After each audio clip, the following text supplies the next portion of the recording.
problema, o professor Adalberto vai administrando aí, tá? Se vocês em algum Inclusive, professor, tá certo aí na sua área de trabalho, né, onde tem um reloginho do seu computador, para quem está usando o computador, e aí você clica com o botão direito em cima do ícone do Zoom, que você consegue mudar a linguagem, né? O professor Eduardo, como ele é internacional, ele está utilizando na linguagem original do aplicativo. É uma mãozinha.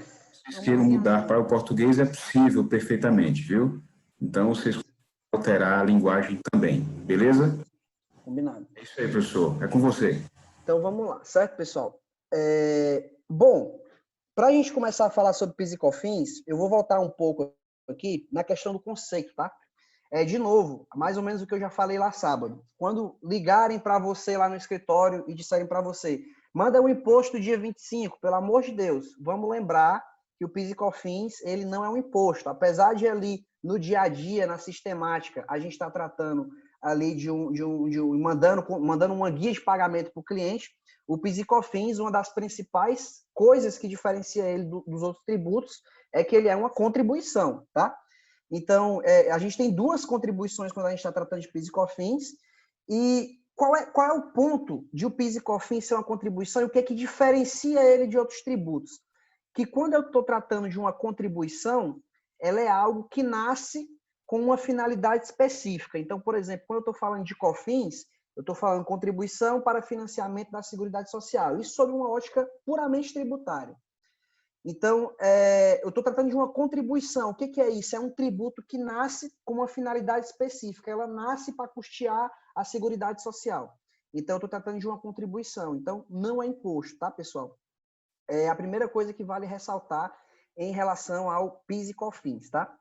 Hoje, a gente vai estar tentando dar aqui algumas noções gerais para vocês, básicas, mas eu vou trazer também algumas informações que estão muito em voga. Não sei se viram, de ontem para hoje saiu a questão do que o governo entregou para o Congresso agora a proposta que é referente à CBS, tá? E aí a gente vai conversar um pouquinho sobre a CBS no final dos slides aí, mas por que está se dando uma atenção tão grande para esse assunto? Porque quando eu olho para o PIS e COFINS, eu tenho aí o segundo tributo com maior nível de arrecadação na esfera federal, só perde para o imposto de renda. Então, a gente está tratando com uma contribuição que mexe muito fortemente com o caixa da União. Além disso, o PIS e COFINS nasceram diversas controvérsias relacionadas a ele, que até hoje ainda não se resolveram por completo, ou se resolveram de forma desfavorável à União.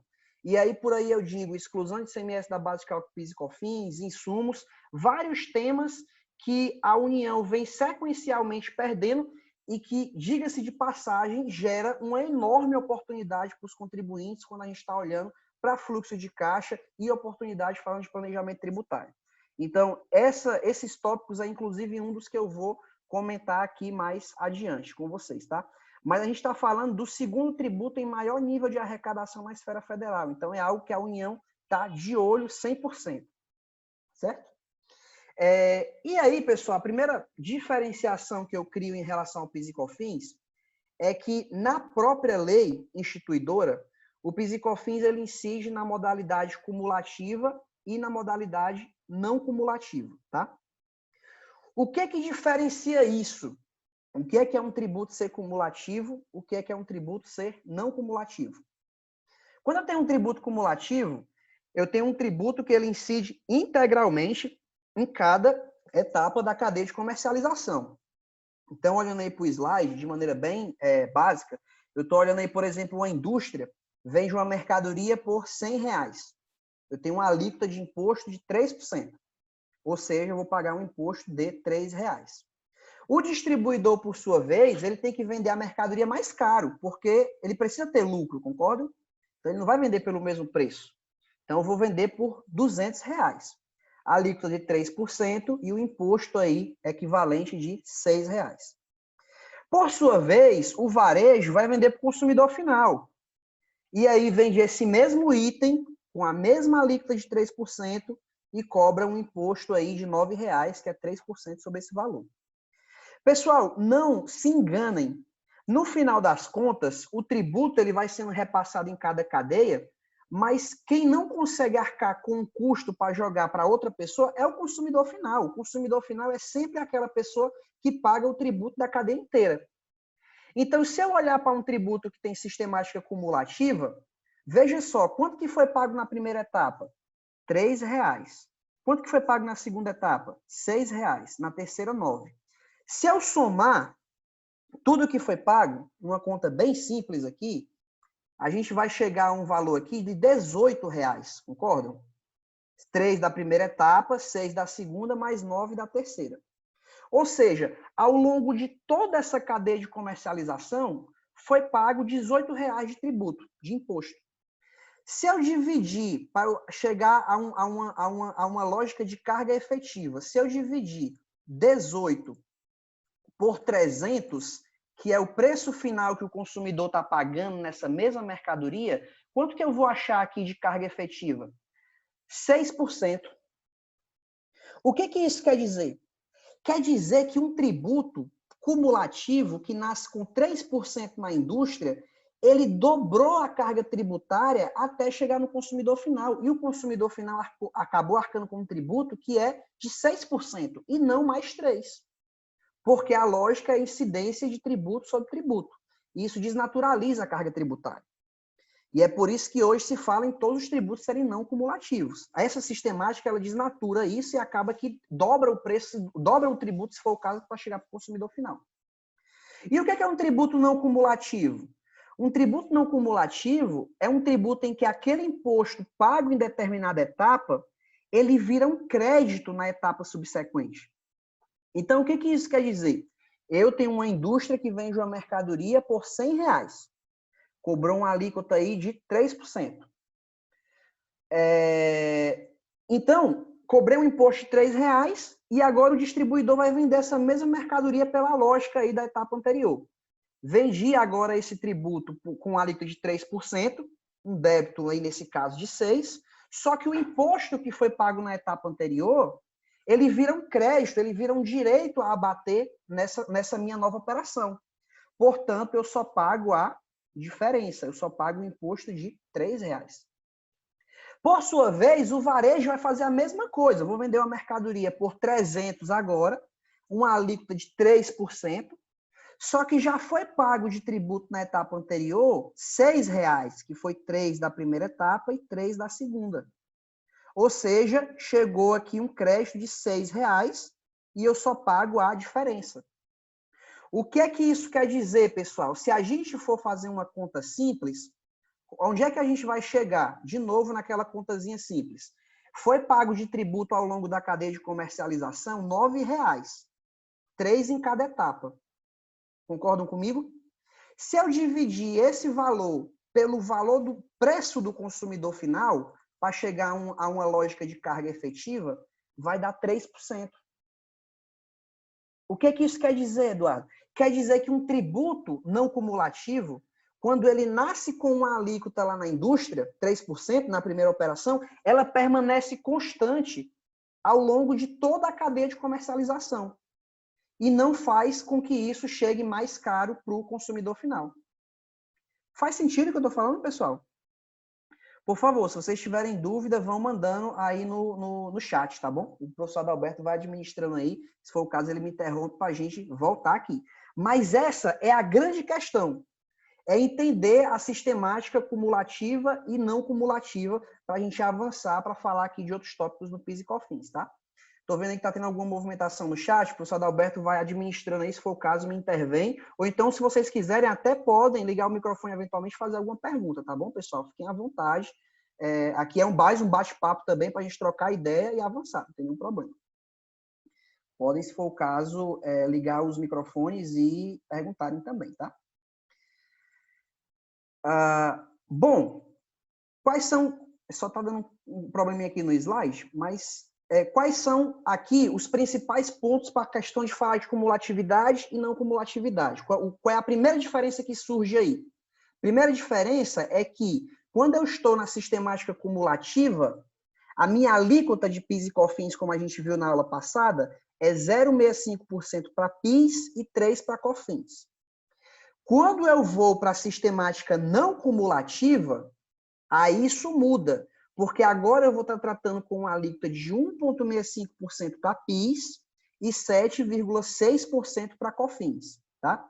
Só que, detalhe, quando eu estou falando da sistemática não cumulativa, apesar de aumentar a alíquota, é o que eu acabei de falar, eu ganho o direito de abater créditos, tá? É o que muda em relação à sistemática não cumulativa, principal ponto.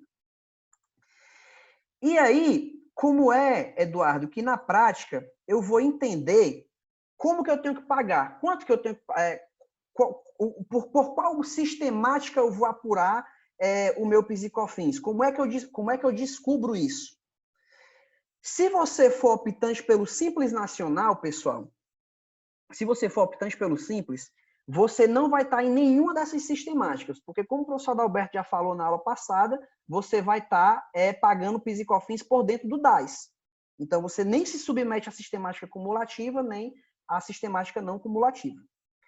Se no imposto de renda você apurar pelo lucro presumido, você obrigatoriamente vai calcular o PIS e COFINS pela sistemática cumulativa, que é o que a gente discutiu na aula passada.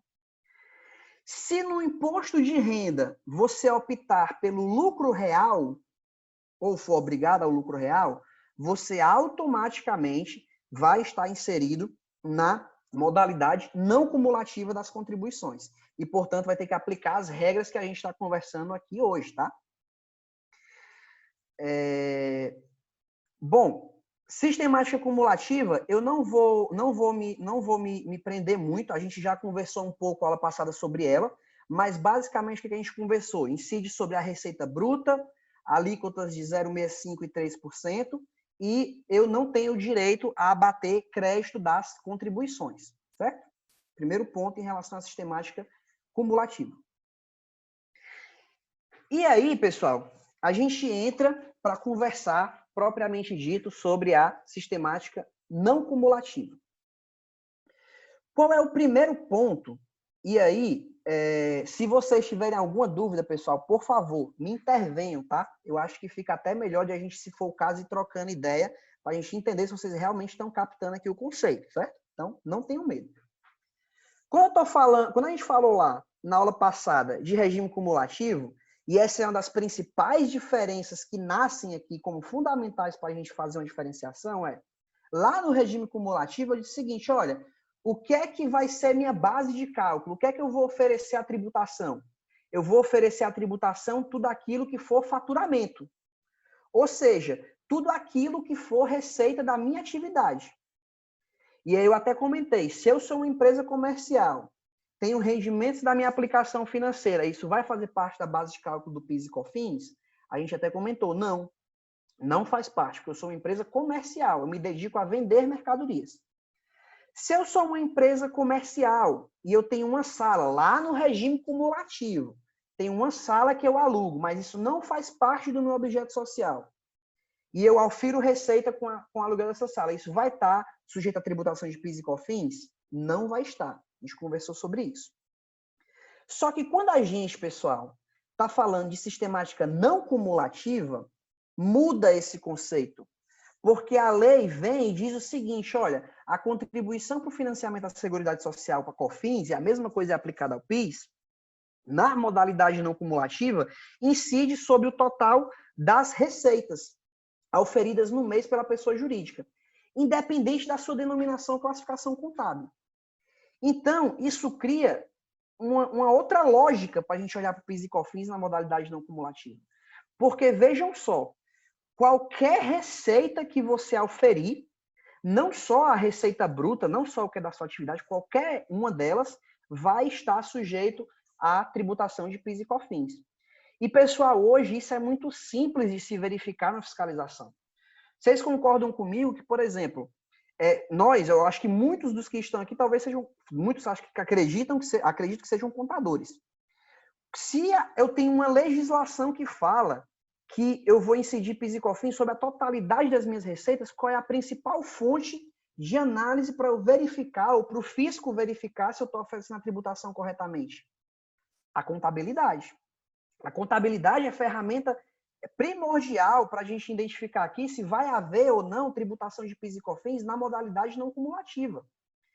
E, pessoal, não sei vocês, mas isso, quando a gente olha de fora, a gente entende, vai incidir sobre a totalidade das receitas, a gente não vê muitos riscos. Mas existem uma série de riscos envolvidos quando eu vou falar de PIS e COFINS e digo que isso incide sobre tudo que é receita da pessoa jurídica, tudo que é receita da empresa. Então, vejam só, o que a contabilidade define como receita? A contabilidade define como receita tudo aquilo que aumenta os benefícios econômicos durante um período contábil, sob a forma de aumento de ativos ou de diminuição de passivos, mas, todavia, que de alguma forma aumenta em PL. Eduardo, pelo amor de Deus, o que é isso que você está falando? Simplifica para mim, calma, certo? Se acalma. Quando eu vendo uma mercadoria, vamos pensar, tá, pessoal? Vendi uma mercadoria. Qual é o lançamento contábil que eu vou fazer? Eu vou debitar clientes, um recebível, por exemplo, e creditar a receita de vendas. Portanto, eu estou aumentando um ativo meu, concordam? Sob a forma de auferimento de receitas. Isso é o lançamento normal, por exemplo, para uma receita de venda. Mas, por exemplo, existem diversas outras situações que você pode auferir receita, mas que, na verdade, você não tem ingresso financeiro. Exemplo, Eduardo. Agora, não sei se viram, mas a própria PGFN, ela lançou agora uma modalidade que se chama transação tributária. Ou eu vou voltar um pouquinho mais atrás, quando a gente fala, por exemplo, dos refis da vida. O que é o refis? O refis é uma medida que diz o seguinte, olha, você tem um passivo de R$1 milhão lá no seu passivo, o passivo de dívida atualizada é 1 milhão, só que se você pegar esse passivo e quitar hoje comigo, Fazenda Pública, eu te dou um desconto de 50% na tua dívida. Então, vejam só, pessoal, vocês concordam comigo que se eu tenho um passivo de 1 milhão, e aí eu estou falando de doação, por exemplo, se eu tenho um passivo de 1 milhão e eu vou dar baixa nesse passivo agora decorrente de uma negociação que eu estou fazendo com uma negociação que eu estou fazendo com a Fazenda. Como é que eu baixo esse passivo? Se eu tenho um passivo de 1 milhão, eu vou debitar esse passivo, concordam? Vou baixar todo o passivo. Se eu tenho que pagar metade do valor, eu vou tirar isso do banco. Vou creditar, por exemplo, 500 mil em bancos. E sobra outros 500 mil, pessoal, para você quitar essa dívida no lançamento, que você precisa jogar para algum lugar. E você vai jogar para onde isso? Para o resultado. E o resultado auferido da pessoa jurídica é um movimento que aumenta seu PL. Então, o que você está me perguntando? Você está me dizendo o seguinte, Eduardo, só um minutinho, tá, pessoal?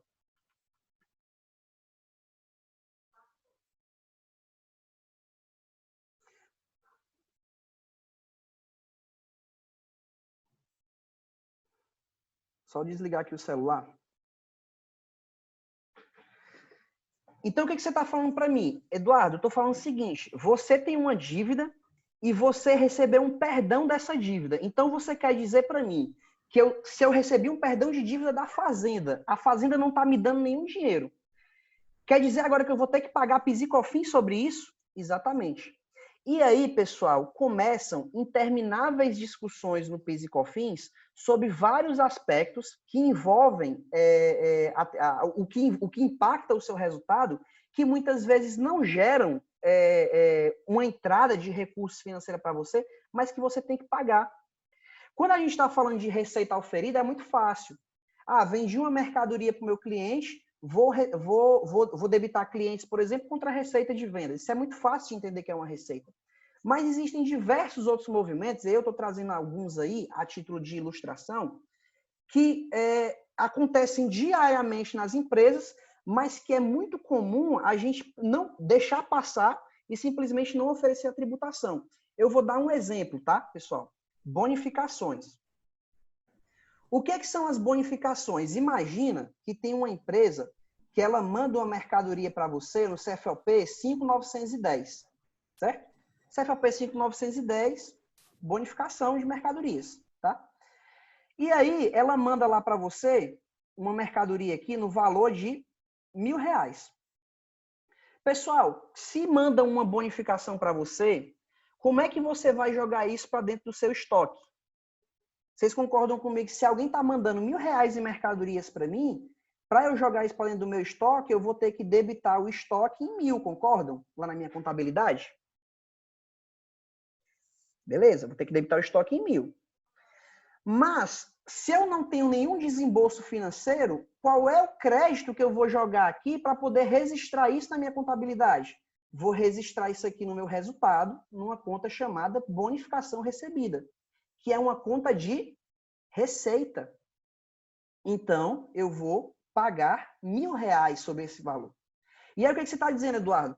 Está dizendo que sobre essa bonificação que eu recebi, eu vou ter que pagar PIS e COFINS sobre ela? Exatamente. Você vai ter que pagar PIS e COFINS. Pessoal, eu estou vendo aqui, deixa eu só ver se eu consigo colocar o chat para ver todo mundo aqui. Isso aqui é bem novo para mim, tá, pessoal? Dudu, deixa eu até aproveitar que você fez aí uma checagem. Pode ficar muito tranquilo, inclusive com o chat. Como vocês estão acompanhando até agora, como é que está a percepção do conteúdo aí? Eu vi que algumas pessoas entraram, certo, agora há pouco tempo, né? Eu vi que o quantitativo aqui de membros e participantes também se movimentou para mais. E aí, eu queria que vocês confirmassem, inclusive, como é que está a percepção do entendimento, e é muito bacana termos esse retorno. Beleza? E aproveito que o professor Eduardo ele fez até essa pausa para respirar, para que a gente possa fazer algumas considerações que devem ser pertinentes, né? Primeiro, a gente, por hábito, o professor Eduardo também vai fazer aí, vai anexar a minha palavra, o que ele considera importante, mas por hábito e com uma certa frequência, a gente costuma tratar o PIS e a COFINS do mesmo jeito. Ou seja, é como se aquilo que se aplicasse a um se aplicasse a outro. Porém, existem algumas situações que entram no quadro aí das exceções, que existe uma tributação para determinadas receitas, onde sobre essas receitas eu aplico uma tributação de COFINS, por exemplo, e para o PIS nós não vamos ter. Eu aproveito esse momento até para citar aí um caso prático, um caso típico, onde nós trabalhamos com empresas, na verdade, instituições do terceiro setor. Vamos fazer esse pequeno link aí a título de informação, esclarecimento, conteúdo. As instituições do terceiro setor, né, como vocês sabem, aquelas que têm aí uma atividade autônoma, uma associação, uma fundação, uma cooperativa, por exemplo, uma igreja, né, enfim, essas organizações que estão enquadradas, né, a priori no terceiro setor, elas podem ser tributadas a título de PIS e COFINS, certo? A depender de alguns elementos. Mas como? O PIS nessas instituições ele vai incidir não sobre a receita, mas ele vai incidir sobre o montante, entre aspas, da folha de pagamento. Então, nós vamos ter o cenário do PIS sobre folha. Em alguns casos, a associação realiza atividades onde, através dessas atividades, essa associação, ela ofere receitas. Vamos considerar que aqui vamos montar uma associação, a Associação ABC, tendo como presidente o professor Eduardo, certo? Associação ABC Tributos, tamo junto, certo? Essa associação, em seu estatuto, que é o elemento utilizado para que a própria associação ela tenha força, poder e representatividade jurídica, né? Ela tenha a certidão de nascimento da associação, lá existe uma previsão de que nós iremos realizar reuniões, atividades para aumentar o nível técnico profissional dos nossos associados, mas nós em nenhum momento colocamos na associação que vamos realizar venda ou atividades remunerativas, né, que que buscam, na busca de receber uma remuneração com venda de cursos, por exemplo. Então, a gente vai realizar aqui a operação, vamos vender curso através da associação. Nesse ponto, nós temos uma solução de consulta que eu já peço para o professor Eduardo fazer essa checagem, que nesse caso é de número 152 de 2019, que diz o seguinte, olha, associação, se você auferir receitas, onde essas receitas não estiverem ligadas ao que está estabelecido assim, de forma clara em seu estatuto, nós teremos, então, uma um problema, onde, na verdade, esse problema se apresenta na forma de uma tributação a título de COFINS. Então, inclusive, até nós fizemos uma postagem sobre isso, vou até resgatar aqui, professor Eduardo, a instituição normativa, ou melhor, a solução de consulta, que na verdade é número 124 de 2019, a 152 já é um outro tema, a título de imposto de renda, é a 124 de 2019, que eu até pontuei agora aqui. Ela fala justamente dessas receitas decorrentes de operações com associações, onde nós temos aí, você tem uma receita decorrente de um serviço, mas uma associação, hoje as associações elas estão adotando um caráter de sustentabilidade, certo? De economia circular, essas coisas. Uma associação, uma empresa do terceiro setor, uma organização do terceiro setor, ela pode realizar atividade comercial. Como é que eu vou tributar essa atividade comercial de uma associação, de uma cooperativa, de uma ONG?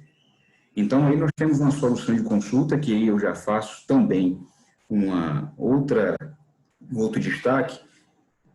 Quando nós formos consultar essas soluções, priorizem as soluções de consulta do COSIT, né? COSIT, COSIT. Por quê?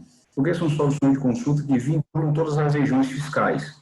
Nós sabemos que o nosso Brasil ele é grande e é dividido em várias regiões, né?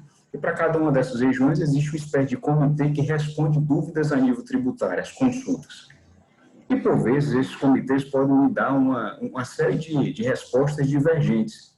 E a solução de consulta COSIT é uma que vincula todos e representa um entendimento pacificado de todas essas regiões fiscais. Ou seja, através de uma solução de consulta como essa, que nós estamos vendo na tela, você consegue buscar esclarecimentos fiéis daquilo que você precisa para a sua atividade. Então, esse é o link que eu precisava, que você pode até comentar, professor Eduardo, dessa solução de consulta de associações civis sem fins lucrativos, tributação com base exclusivamente na folha de salários. Aí ele vai falar se eu tiver receitas que são de atividades externas ao que está exposto no meu estatuto, eu posso ser tributado pela COFINS dentro de uma aplicação da cumulatividade ou da não cumulatividade, a depender do caso. Então, é basicamente isso aí, professor, só para que possamos entender que, por vezes, o PIS e a COFINS não é a mesma coisa. Se fosse a mesma coisa, pessoal, estava em uma única lei, entendeu? Perfeito. No caso da não cumulatividade, por exemplo, nós temos as duas leis distintas, inclusive soluções de consulta que trata do PIS e outra solução de consulta que trata da COFINS, mas sobre até o mesmo tema. Então é isso. Arrocha.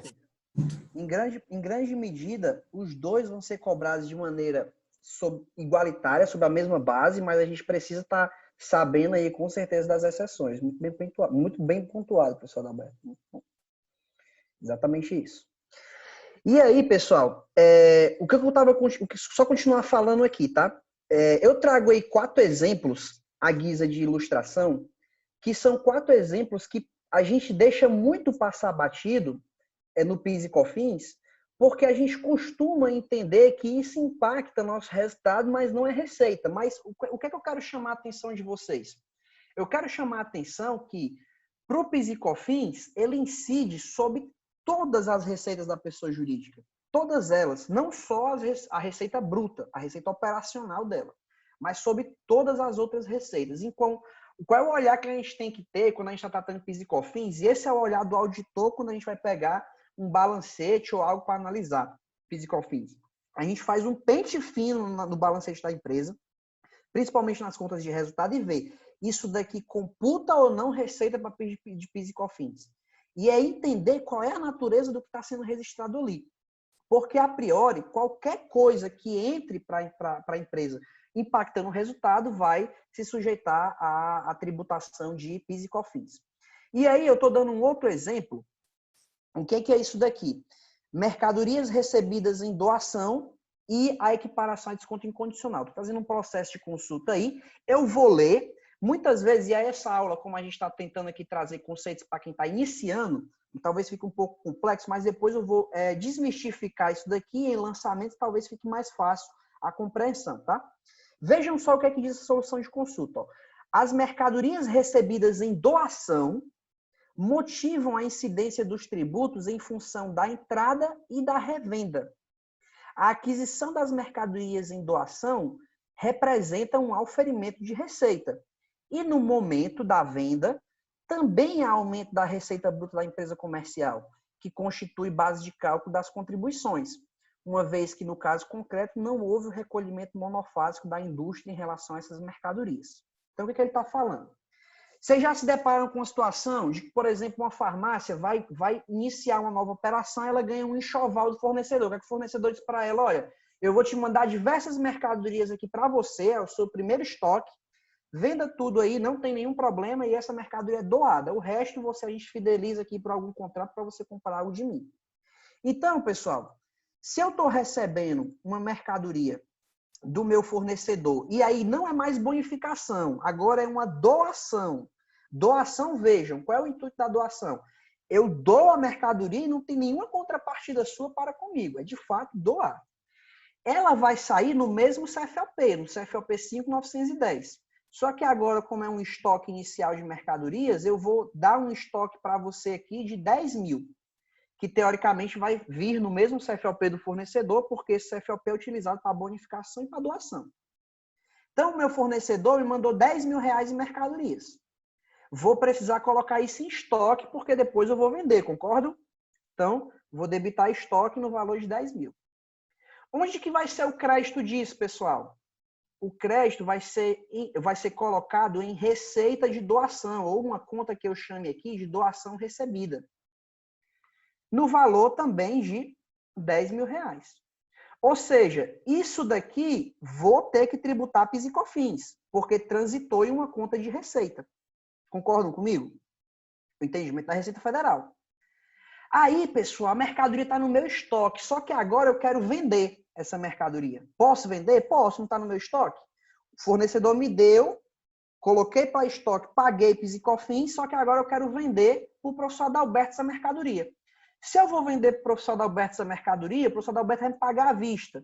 Então, eu vou debitar o banco aqui e o fornecedor me deu a valor de custo, 10 mil. Só que eu consigo vender essa mercadoria aqui, por exemplo, por 15 mil.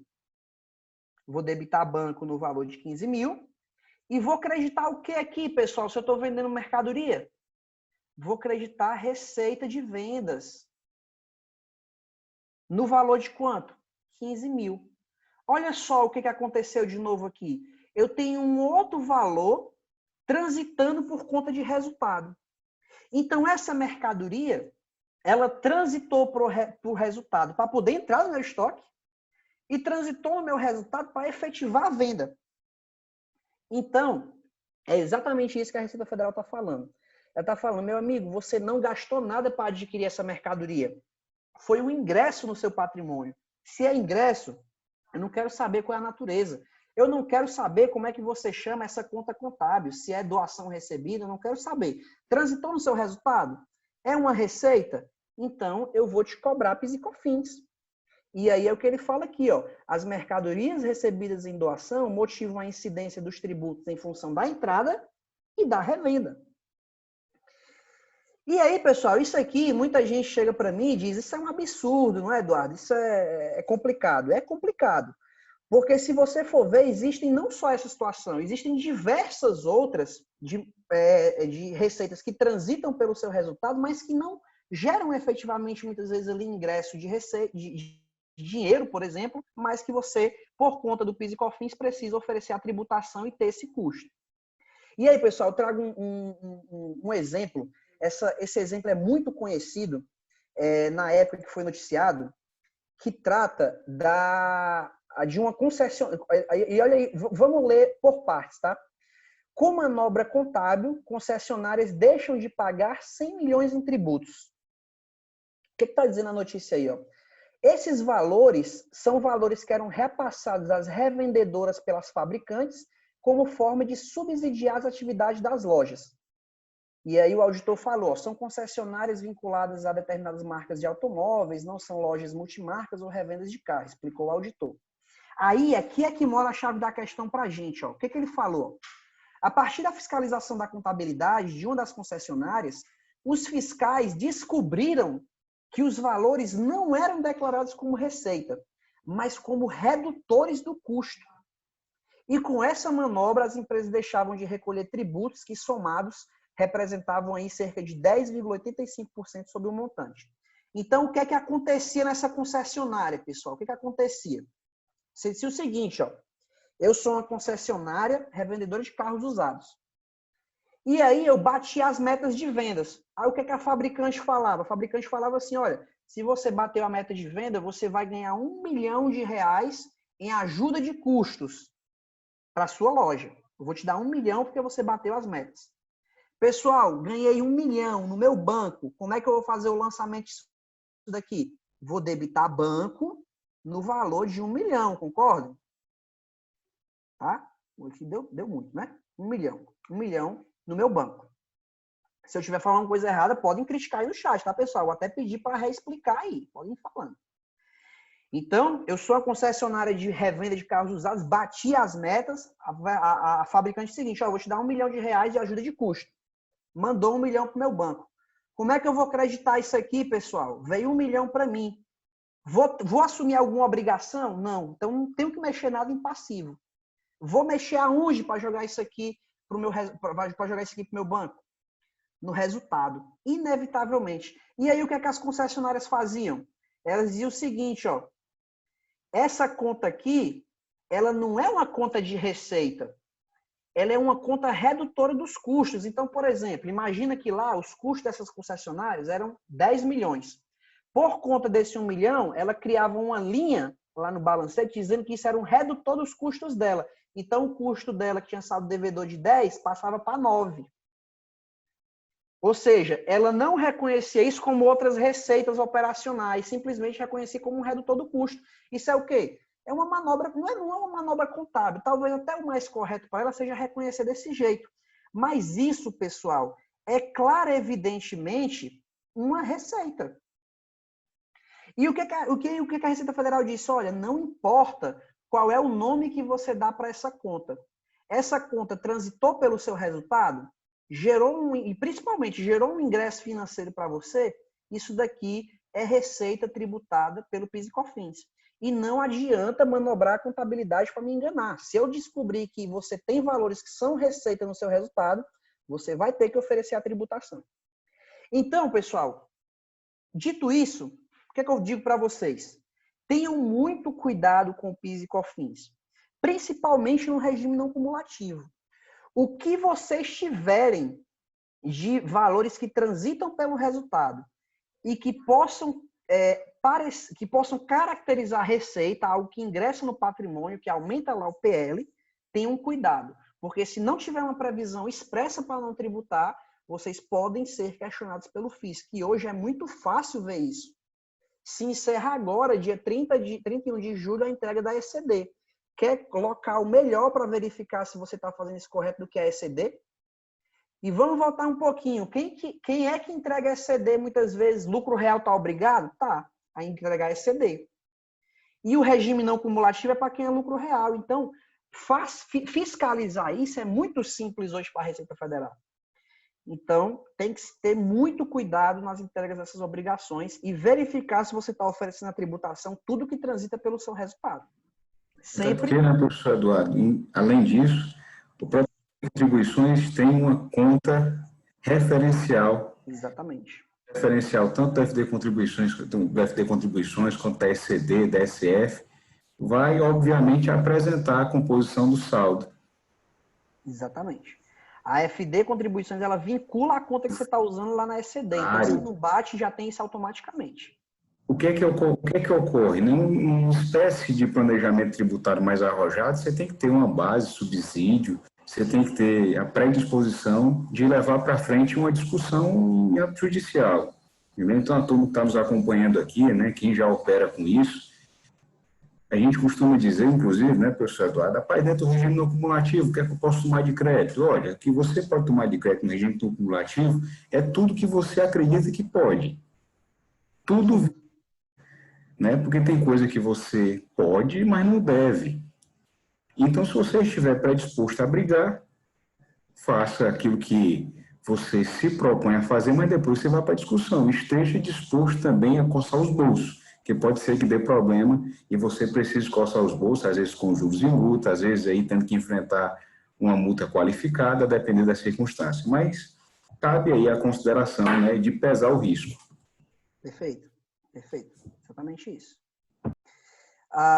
Perdão de dívida.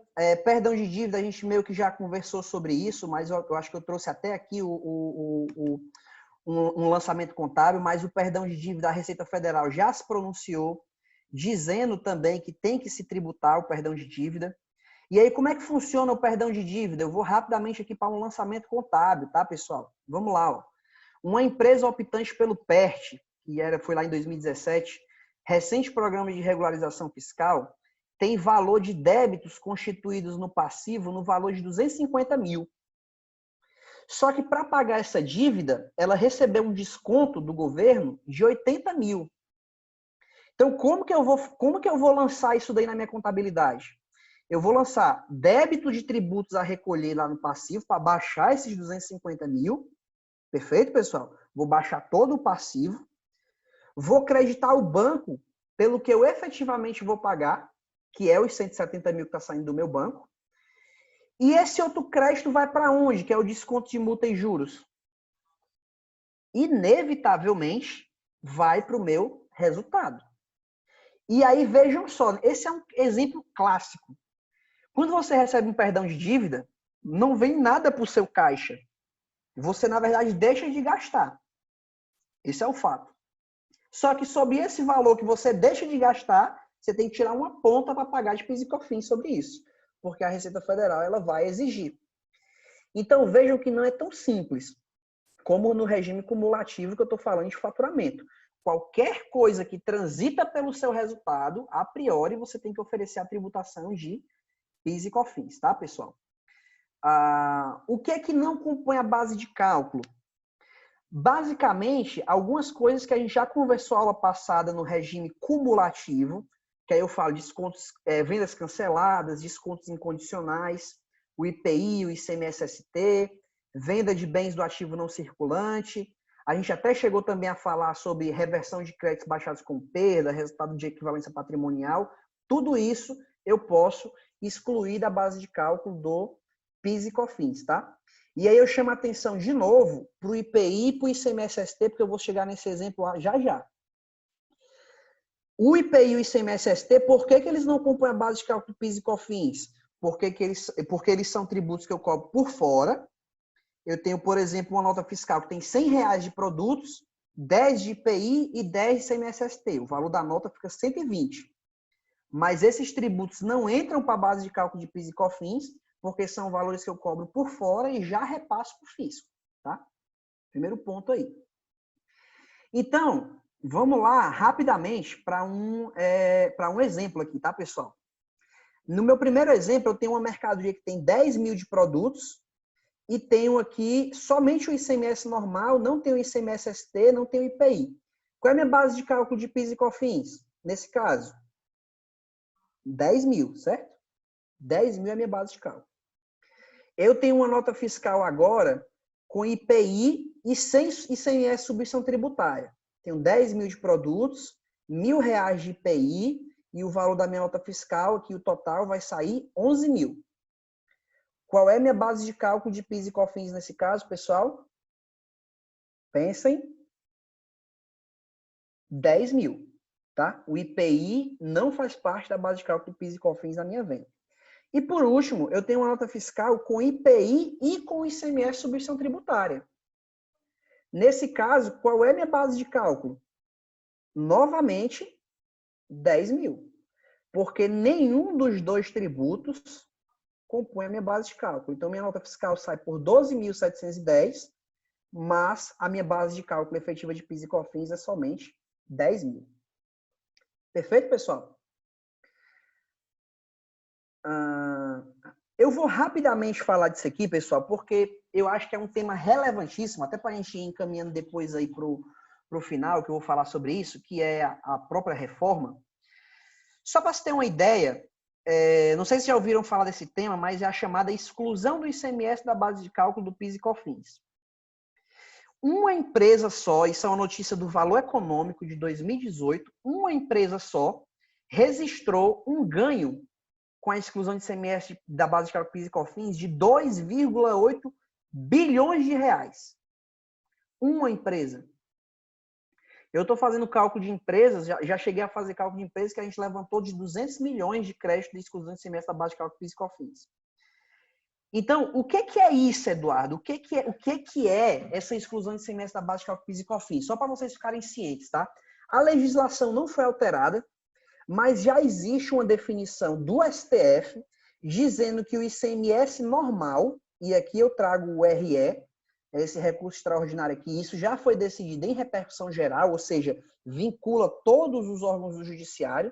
Se você entrar com uma ação, você vai ganhar, é resposta de e-mail automática. E eu me impressiono com muita gente que ainda não entrou e não conhece isso. O ICMS não faz parte da base de cálculo do PIS e COFINS. Incluir o ICMS normal na base do PIS e COFINS é um assunto que é tratado hoje como inconstitucional. Então, o que você está falando para mim, Eduardo? Eu estou falando, pessoal, que legalmente, vamos voltar para esse primeiro caso aqui, ó. Legalmente, hoje, a lei diz que se eu tenho 10 mil de produtos e 1.800 ICMS normal, nesse caso aqui não tem nem IPI nem ICMS-ST na nota. Eu tenho que pagar PIS e COFINS sobre 10 mil. Só que, se eu tiver albergado pelaquela ação judicial, eu vou pagar PIS e COFINS sobre o valor de 10 mil menos 1.800, que é o ICMS normal aqui. E qual é a grande argumentação do contribuinte? O argumento do contribuinte é o seguinte, olha, foi um argumento muito lógico, inclusive. A gente se questionou o seguinte, olha, se eu tenho uma nota fiscal que tem IPI e ICMS-ST, que são tributos que eu pago por fora, tributos indiretos que eu pago por fora, e isso eu já posso abater, por que o ICMS normal, que eu sei que está dentro do meu preço, eu não posso excluir da base de cálculo do PIS e COFINS? É uma pergunta que faz total sentido. Porque esse é um tributo, pessoal, que eu cobro do consumidor, mas depois eu repasso para o Estado. Apesar de não ser um tributo que eu cobro por fora, cobro por dentro do preço, é um tributo que eu repasso para o Estado. Então, por que isso deve fazer parte da base de cálculo do PIS e COFINS? Isso não é receita minha. Então, esse foi o argumento do contribuinte, um argumento que prosperou, e hoje você pode ajuizar a ação e facilmente, eu não digo facilmente porque demora um pouco para transitar em julgado cada ação judicial, mas é uma resposta de e-mail automático. Se você entrar, você vai ganhar. A questão é quanto tempo volta, mas isso já é um assunto pacificado em âmbito judiciário para que você não precise pagar esses valores, tá, pessoal?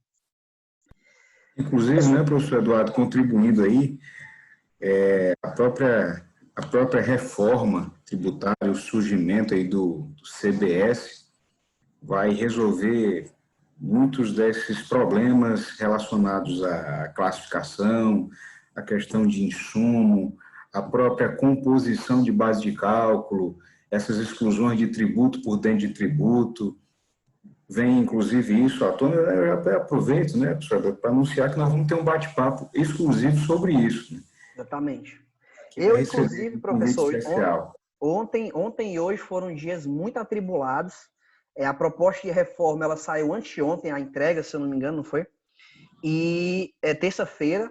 E ontem e hoje foram dias assim, a gente teve já alguns debates lá interno, porque isso vai impactar muito fortemente muitos contribuintes. Demais. Então, a gente já está pensando em estratégias de como ajudar, como vai abordar para vender esse tipo de serviço, porque vai ser algo muito impactante e vai substituir, de fato, essa sistemática que tem hoje aqui. Eu não sei se passa essa que está hoje, se vai ter algumas emendas, mas a gente já tem algumas coisas muito boas para tratar e, com certeza, nessa live aí que a gente vai fazer depois, a gente pode comentar mais a fundo. Mas tem muita coisa interessante nessa nova CBS aí para a gente falar. Até porque, né, o setor de serviço ele vai sofrer um aumento de carga e, considerando que o setor de serviço corresponde a 75% do PIB, esse aumento de carga ele vai impactar todos nós que somos consumidores, que usufruímos desse serviço e tudo mais. Totalmente. E aí, adicionar sobre essa questão da exclusão dos tributos na base de cálculo dos outros tributos, né, é que para você funcionar como, para que você utilize como espécie de atalho, o que é que você vai precisar analisar quando pegar um documento fiscal como esse? Peço até o professor Eduardo que volte só uma besteirinha, uma mixariazinha do outro, só para poder citar esse lance aqui, ó. O que é esse conceito de exclusão da base de cálculo ou de desconsiderar esses elementos da base de cálculo? Por que eu preciso fazer isso e quando é que eu vou fazer isso? Toda vez que você estiver tratando com um tributo que não é recuperável, ou seja, você vai repassar para o contribuinte de fato, ou seja, você vai repassar aí para alguém, certo? Quando não houver essa recuperabilidade do tributo, nós vamos então entender que ele não vai compor a minha base. É dentro dessa linha de raciocínio, de ideia, que hoje nós temos que existe uma expressa inconstitucionalidade de eu pagar tributo, quando a base de cálculo desse tributo que eu vou pagando agora, nessa mesma base de cálculo tem outros tributos que incidem. É tanto que tem um monte de tese filhote aí, né? No direito tem visualizado muito exclusão do ISS, da base de cálculo do PIS, da COFINS, do ICMS, substituição tributária, da contribuição patronal sobre a receita bruta, que são temas de outros debates e de outras exposições, mas eu só preciso saberem e entenderem que esse cenário tributário, né, dentro das contribuições que a gente está aqui apresentando, é um mundo onde conseguimos simplificar sabendo, de certa maneira, onde estão as fontes, as principais fontes para essas informações. Por isso que nós citamos aí o lance da solução de consulta, certo? A solução de consulta é um norte, onde nela, até depois eu peço para o Eduardo que inclua aí a solução de consulta, até aquela que eu considerei, que eu fiz essa consideração, para que vocês entendam a necessidade de verificar a própria solução de consulta, não só pelo resumo, não só pela resposta. É porque o indivíduo lá da Receita Federal, mano, quando ele vai lhe dar a resposta dessa solução, ele cita todos os elementos legais, todos os dispositivos legais que foram utilizados para que ele chegasse àquela conclusão. E aí você vai ter um negócio mais mastigado e mais prático, para que através da análise desses elementos mastigados e práticos, você desenvolva o seu raciocínio. Você, então, consiga expressar o seu ponto de vista. E esse é o nosso objetivo aqui. Exatamente. Esse é o propósito, fazer com que vocês alcancem essa independência de análise dos casos que se apresentam. Entende? O negócio aqui não é só dar... não é só entregar a merenda mastigada, não é só arrumar o prato. O negócio aqui é realmente dar subsídio, dar condição para que você consiga andar sozinho, entende? E isso é uma construção, fazemos o nosso meio de campo aqui, mas nesse jogo os atacantes são vocês, mas o time somos nós aqui em geral. Beleza? Vamos avançar, Eduardo, que o tempo ele vai passando assim, né? Mas o tempo passa rápido, viu? Mais com pouca dá 10 horas e... Exatamente. E é isso. Pessoal, vão perguntando, tá, pessoal? Sentindo vocês muito calados aí. Se vocês tiverem alguma dúvida, vão perguntando aí no chat. Leandro, vocês estão com a gente mesmo ou vocês estão assistindo a novela? Bota aqui. Estão, né? Diz aí, mano, bota no chat aí. Diz que o professor Eduardo ele é fantástico, bonito. Sensual, tá cheiroso, inclusive. Vocês precisam, país, pelo amor de Deus, mano. Não, viu? Eu sei que tem gente que está assistindo com o celular de um lado e está vendo uma série do outro. A câmera está desligada, mas Deus está vendo. Vocês prestem atenção no serviço, viu? Atenção, porque depois, tu sabe, né? E eu digo outra coisa, aproveitando aqui essa oportunidade, professor Eduardo, nós estamos com uma vaga especial ali, certo? Eu acho que eu deveria colocar uma empresa de estágio, mas eu não vou fazer isso, não, tem coisa demais para me ocupar. Tem de uma determinada consultoria que está precisando de alguém que consiga, olha só, né? Eu lembrei disso agora, mas casa direitinho com o que eu vinha apresentando. Rapidinho, professor. É uma empresa que ela está precisando de alguém que consiga ler textos, goste de escrever, inclusive conteúdos, para apresentar algumas simplificações a nível tributário, certo? Para apresentar algumas simplificações a nível tributário. Então, nós estamos com essa possibilidade aí, tá certo? Vamos lançar daqui a pouco o canal para que vocês enviem os currículos, tá certo? Mas tem a necessidade da pessoa ter a formação em contábeis, entendeu? Já tem uma certa experiência com tributos indiretos e noções de tributos diretos, para que você, então, né, possa se enquadrar no perfil. Ah, mas tem que ter formação, meu amigo, se você se enquadrar nos pré-requisitos que nós vamos estabelecer, eu vou mandar, inclusive, para vocês aí, daqui até o final a gente fala melhor sobre isso, pode ser que dê certo, independente da titulação. Tranquilo? Mas é só para dar um spoiler daquilo que pode rolar de hoje em diante. Fiquem tranquilos, eu fui demandado aí com a busca dessa vaga, mas serve de reforço para apresentar a necessidade da gente ler mais. Nossa dificuldade de interpretar as coisas é pela ausência ou pelo pouco exercício da leitura da norma, da fonte da informação. E nós fizemos muito isso no nosso curso de tributação e setor fiscal para iniciantes. Tudo foi direto na fonte. Teve algumas coisas que eu marquei para representar que significavam coisas da minha cabeça, mas tudo baseado na fonte da informação. E aqui nós vamos apresentar muita coisa nesse sentido. Professor Eduardo Arrocha. Bacana, bacana. Tinha alguém querendo falar aqui, pessoal? Alguém levantou a mão, acho que tirou a mão. Se alguém quiser falar, pode falar, tá? Fica à vontade aí. Eu vou continuar Não, tem aqui. só o meu amigo Evanson que está pedindo para você aceitar ele no Instagram, professor Vou Eduardo. aceitar, viu? Aceite o pessoal no Instagram aí, que vai dar certo, viu? Você é um blogger, uma pessoa fantástica. Aceitarei. Bom, pessoal, no PIS e COFINS, então, basicamente, para a gente resumir, o PIS e COFINS cumulativo, incidente sobre faturamento, PIS e COFINS não cumulativo, incidente sobre o total das receitas, e aqui eu tenho a diferença entre as alíquotas de cada regime, tá? Só que aí, pessoal, vamos falar do que é bom agora, né, professor Adalberto? Para a gente conversar, porque até agora eu só falei de coisa ruim, que é o que é que eu devo tributar, né? E aí dando notícia ruim. Agora eu vou dar notícia boa aqui também, né? Por quê? Porque a gente vai falar sobre créditos, pessoal. E os créditos, vejam só, a lógica é, créditos é tudo aquilo que eu consigo abater no PIS e COFINS. Eu tenho meus débitos e eu tenho meus créditos para chegar ao valor a recolher. Quanto mais eu conseguir maximizar meus créditos, quanto mais eu conseguir aumentar esses créditos, melhor. Porque, consequentemente, eu vou recolher menos PIS e COFINS.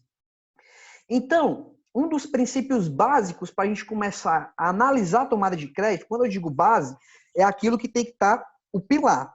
Antes de você construir alguma coisa, a gente tem que olhar para a base antes de analisar qualquer outra coisa em relação à tomada de crédito. Então, a primeira coisa é, o direito ao crédito nasce com a aquisição de bens e serviços que se sujeitaram ao pagamento das contribuições na etapa anterior. Então, se a gente está falando que você está adquirindo um produto que não tributou PIS e COFINS, um bem ou serviço que não tributou PIS e COFINS, não há que se falar em tomada de crédito. Como assim? O que você está falando, senhor Eduardo? Eu estou falando, por exemplo, eu estou colocando um exemplo claro aí. Uma indústria vende farinha de trigo, que é a alíquota zero. Vendi farinha de trigo para um varejo, uma padaria, por exemplo, que ela utiliza essa farinha de trigo para fazer o bolo. E ela é lucro real. Quando eu vendo o bolo para o consumidor final, eu tributo o PIS e COFINS, porque o bolo é tributado. Mas esse crédito sobre a farinha de trigo, que é o meu insumo, eu não posso tomar, porque esse insumo ele é alíquota zero. Então, não há que se falar em tomada de crédito aí, tá, pessoal? Primeiro ponto. Segundo ponto, aí aqui sim, aí aqui é uma ótima oportunidade, porque isso aqui difere totalmente de outros tributos. Eu estou falando que as vendas efetuadas com suspensão, isenção, alíquota zero, não incidência do PIS e COFINS, não impede que o vendedor mantenha os créditos vinculados a essas operações. Então, qual é o exemplo que eu vou dar aqui? Eu não vou dar esse exemplo que está aqui na tela, tá, pessoal? Eu vou dar um outro exemplo aqui. Imagina que eu sou uma indústria que vendo café, tá?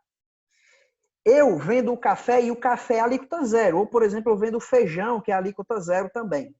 Ou arroz, produtos que estão ali na cesta básica, como um todo. Eu sou a indústria e eu vendo esse item que é alíquota zero.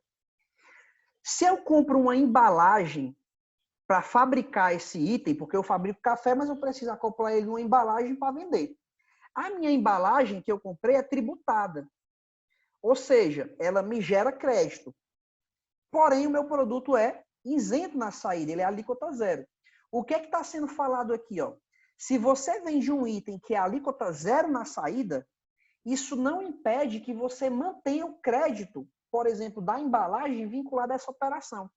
Isso, pessoal, cria uma grande chance de oportunidade para alguns setores, porque vejam só, imagina que eu tive 10 milhões de venda no mês, vendi feijão, 10 milhões de feijão. Quanto é que eu tenho que pagar de PIS e COFINS? Zero. Porque não tem PIS e COFINS incidente sobre essa operação. Só que tudo que eu comprei, que foi tributado para fabricar o feijão ou o arroz, por exemplo, me geraram créditos. E aí eu vou ter situações de empresas que vão acumular saldo credor. Cada vez mais ela vai ter um saldo credor maior. Então, Eduardo, ela simplesmente constitui esse ativo, fica com saldo credor e não faz nada com esse saldo? Não, pessoal. Se você é uma empresa que tem saldo credor por conta das suas vendas serem alíquota zero, isentas ou suspensas, justamente por conta dessa previsão, você pode pedir esse saldo credor em dinheiro para a Receita Federal. Então, eu estou falando de monetizar o crédito. Você vai poder pegar o crédito escritural que você tem de PIS e COFINS e pedir de volta em dinheiro para a Receita Federal. O Alisson até aí falou na perspectiva de vender o crédito. Quando eu estou falando de tributos federais, especificamente o PIS e COFINS, eu não posso vender esse crédito para outras empresas, tá? Isso é diferente no ICMS. No ICMS você até pode fazer isso em alguns casos, mas no PIS e COFINS não. Só que eu não posso vender para outras empresas, mas eu posso pedir de volta ao fisco em dinheiro. Então, esse processo ele acontece, tá, pessoal? Ou se eu não quiser esperar o fisco me ressarcir, porque isso é muito demorado, eu posso já ir compensando com outros tributos que eu tenho devidos. E aí compensando eventuais passivos que vocês tenham. Então, é uma chance muito boa para ganhar dinheiro em consultoria com essa tomada de crédito aí desses setores, tá, pessoal? Importantíssimo isso. E aí, pessoal, existe, quando eu estou falando do regime não cumulativo, uma série de itens, tá? Se vocês tiverem dúvidas quanto a itens específicos, vão mandando aí no chat, eu vou tentar passar mais por cima. Acho que o único que eu vou me aprofundar aqui talvez seja insumos por conta do tempo. Mas todos esses itens aí geram direito a crédito PIS e COFINS. Aí eu estou falando dos bens que você adquire para revenda, dos insumos que você utiliza para fabricar bens ou prestar serviços, a energia elétrica, e a energia elétrica eu já faço uma diferenciação aí, vejam que aqui eu estou colocando energia elétrica consumida nos estabelecimentos da pessoa jurídica, lá no ICMS tem uma vinculação expressa para só tomar crédito de energia vinculada à parte produtiva, não tem isso aqui no PIS e COFINS, aluguéis de prédios, máquinas e quaisquer equipamentos, os leasings que você tem e também depreciações de máquinas e equipamentos que você utilize para produzir, tá? Então, todos esses itens aqui geram créditos de PIS e COFINS para a empresa, tá, pessoal? Alguns outros itens também. Edificações e benfeitorias, que são as reformas que você faz, você também consegue dar direito a crédito disso. Bens recebidos em devolução, também. Gastos com armazenagem e com frete na operação de venda. E também depreciação, que eu já citei, tá? Eu tô citando aí alguns, pessoal. Se vocês tiverem dúvidas especificamente quanto a alguma discussão que vocês já viram, questionem, tá? Mas é uma lista, essa lista é taxativa, não vale a pena ficar falando sobre cada um, a gente não tem tempo, mas todos esses itens aqui, como é que você vai interpretar? Qual é o gasto que você teve? Foi energia elétrica? Foi. Então, a energia elétrica está aqui. Então, pode tomar crédito. Eu paguei uma despesa X na minha empresa. Você consegue encaixar essa despesa aqui, nesses itens? É um insumo? É um aluguel? É um leasing? Não é? Então, você não pode tomar crédito PIS e COFINS, tá? Essa é a lógica. Você só pode tomar crédito se o gasto que você tiver incorrendo na empresa, você conseguir enquadrar em algum desses itens ou desses tópicos aqui que a gente está conversando, tá? E uma grande dica, né, professor Eduardo, para a turma que está aí querendo enveredar na parte de consultoria tributária e tudo mais, uma dica muito importante, você quer compreender se determinada despesa ela se aplica ao conceito de insumo, de essencialidade, se as máscaras que a empresa comprou para que as atividades elas pudessem retornar, se isso se enquadra nesse contexto de essencialidade, para que você consiga entender como um todo, a recomendação que eu dou, sabe qual seria ou qual é? Vá até a empresa e entenda o processo. Exatamente. Eu, inclusive, vou falar sobre insumo, viu, professor Adalberto? Isso é muito importante, isso daí. É exatamente Sim, isso. acho que nós só não vamos conseguir discutir demais sobre a questão do insumo, porém, né, agora dentro dessa definição fiscal, da definição aí diante do CARF, até mesmo dos julgados, né, dentro do contexto jurisprudencial que foi estabelecido, é importante termos essa noção e a referência. Isso. Isso, recomendação para que exista a tomada de crédito, entenda da atividade. Supondo, o cara vai vender lá um bocado de garrafa de vidro, certo? determinado componente que está aí no ambiente fabril pode ser que não gere crédito, mas aquele plástico que envolve a garrafa, será que aquilo dali dá certo? É essencial para o transporte? Até que ponto aquilo dali pode ser utilizado ou não? Então, existem certos elementos que estão aí para se discutir. Eu não estou dizendo que esse é o caso, mas é um exemplo. E é importante conhecer realmente do cenário da atividade da empresa. E isso se estende a outros elementos também, né? Às vezes chega uma empresa para você aí, às vezes chega uma determinada situação para que você desenvolva alguma tese, algum parecer no tributário, e você só sabe daquilo que está nos documentos fiscais. Recomendo que você vá, entenda, passe uma tarde, uma manhã, algumas horas dentro da empresa, seja ela de qual tamanho for, para que você entenda da operação. Uma vez compreendendo a operação, você vai entender do negócio.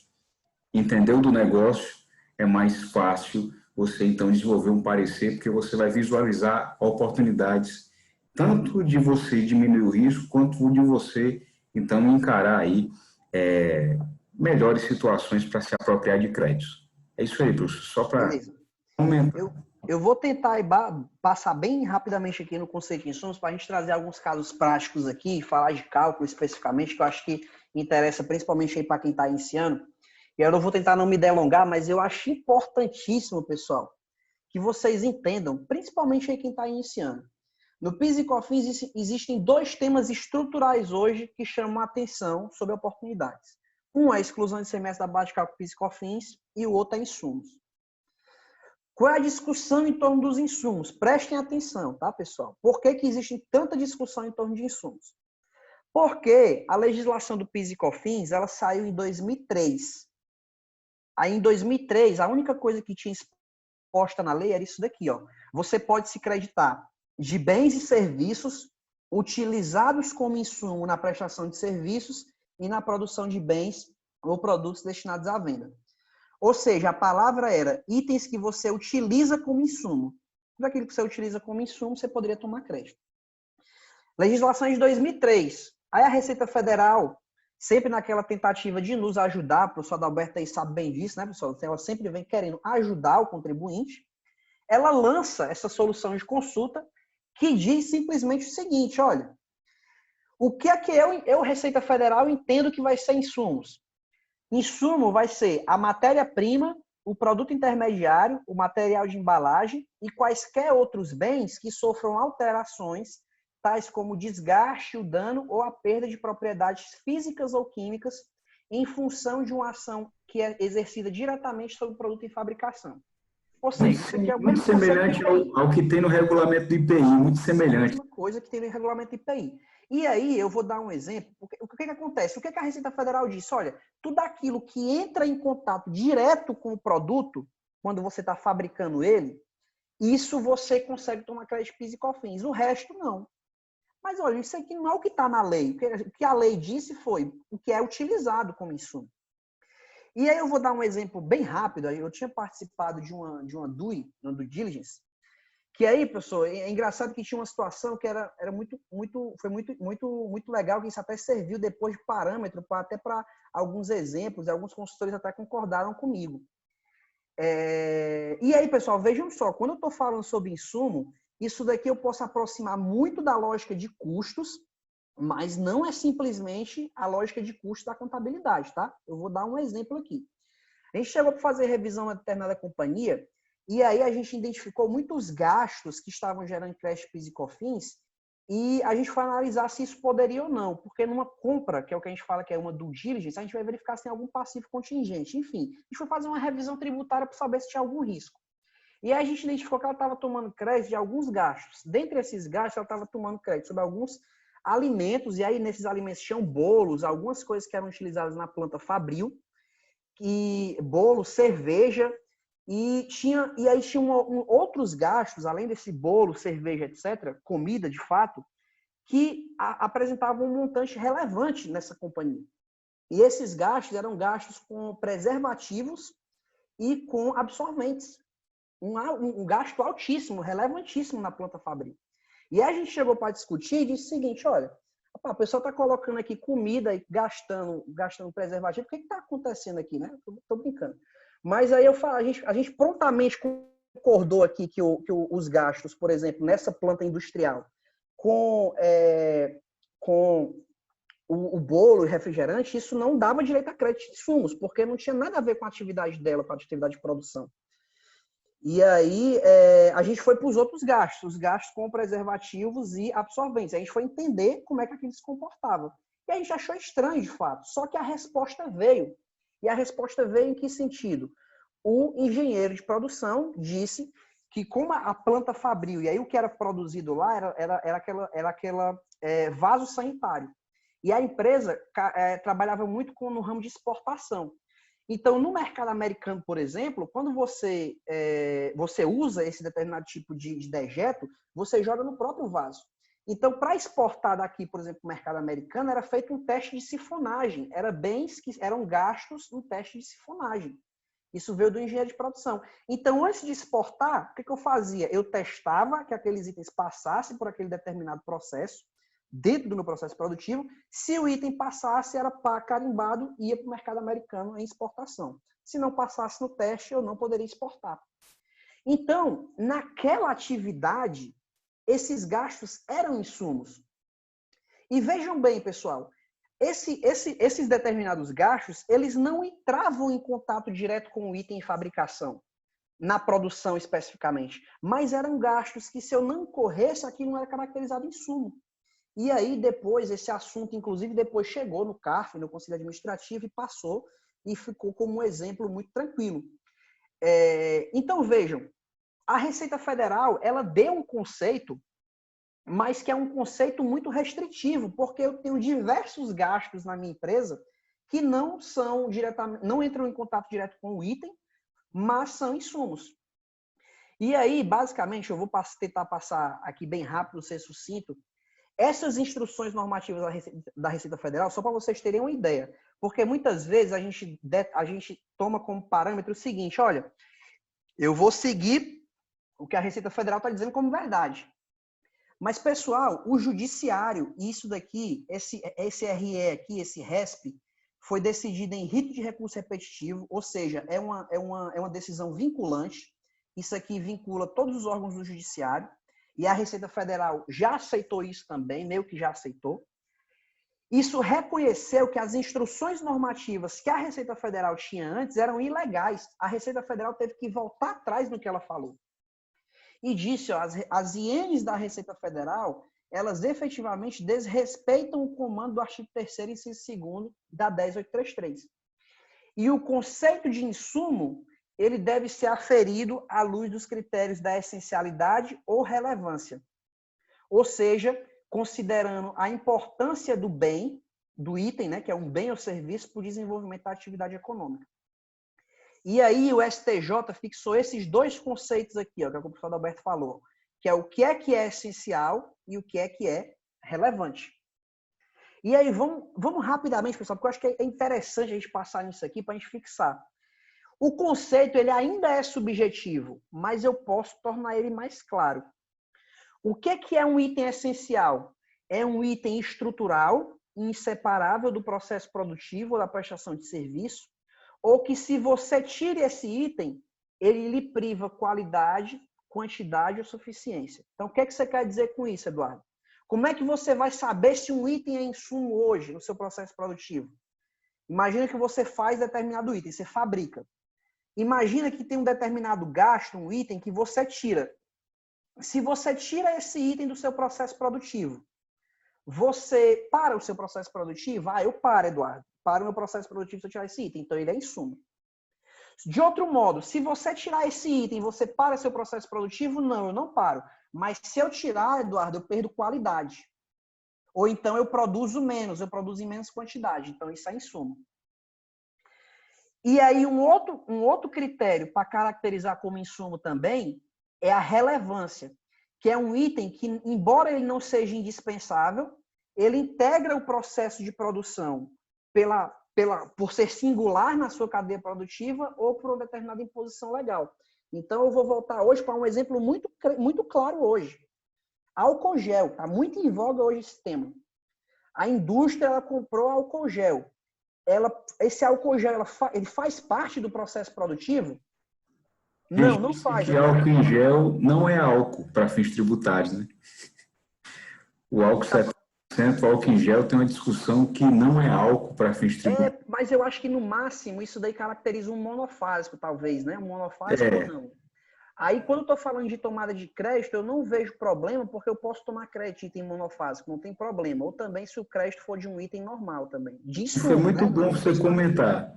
Foi muito bom você comentar, que eu coloquei no chat agora, professor Eduardo, que nós passamos, entende, sobre as considerações dos créditos tributários para as contribuições, nós passamos por um questionamento muito frequente, que é aquela perguntinha: eu sou do lucro real, regime não cumulativo, tomei serviço de um cara que é microempreendedor individual, que nem PIS e COFINS paga, posso tomar crédito desse serviço que foi tomado?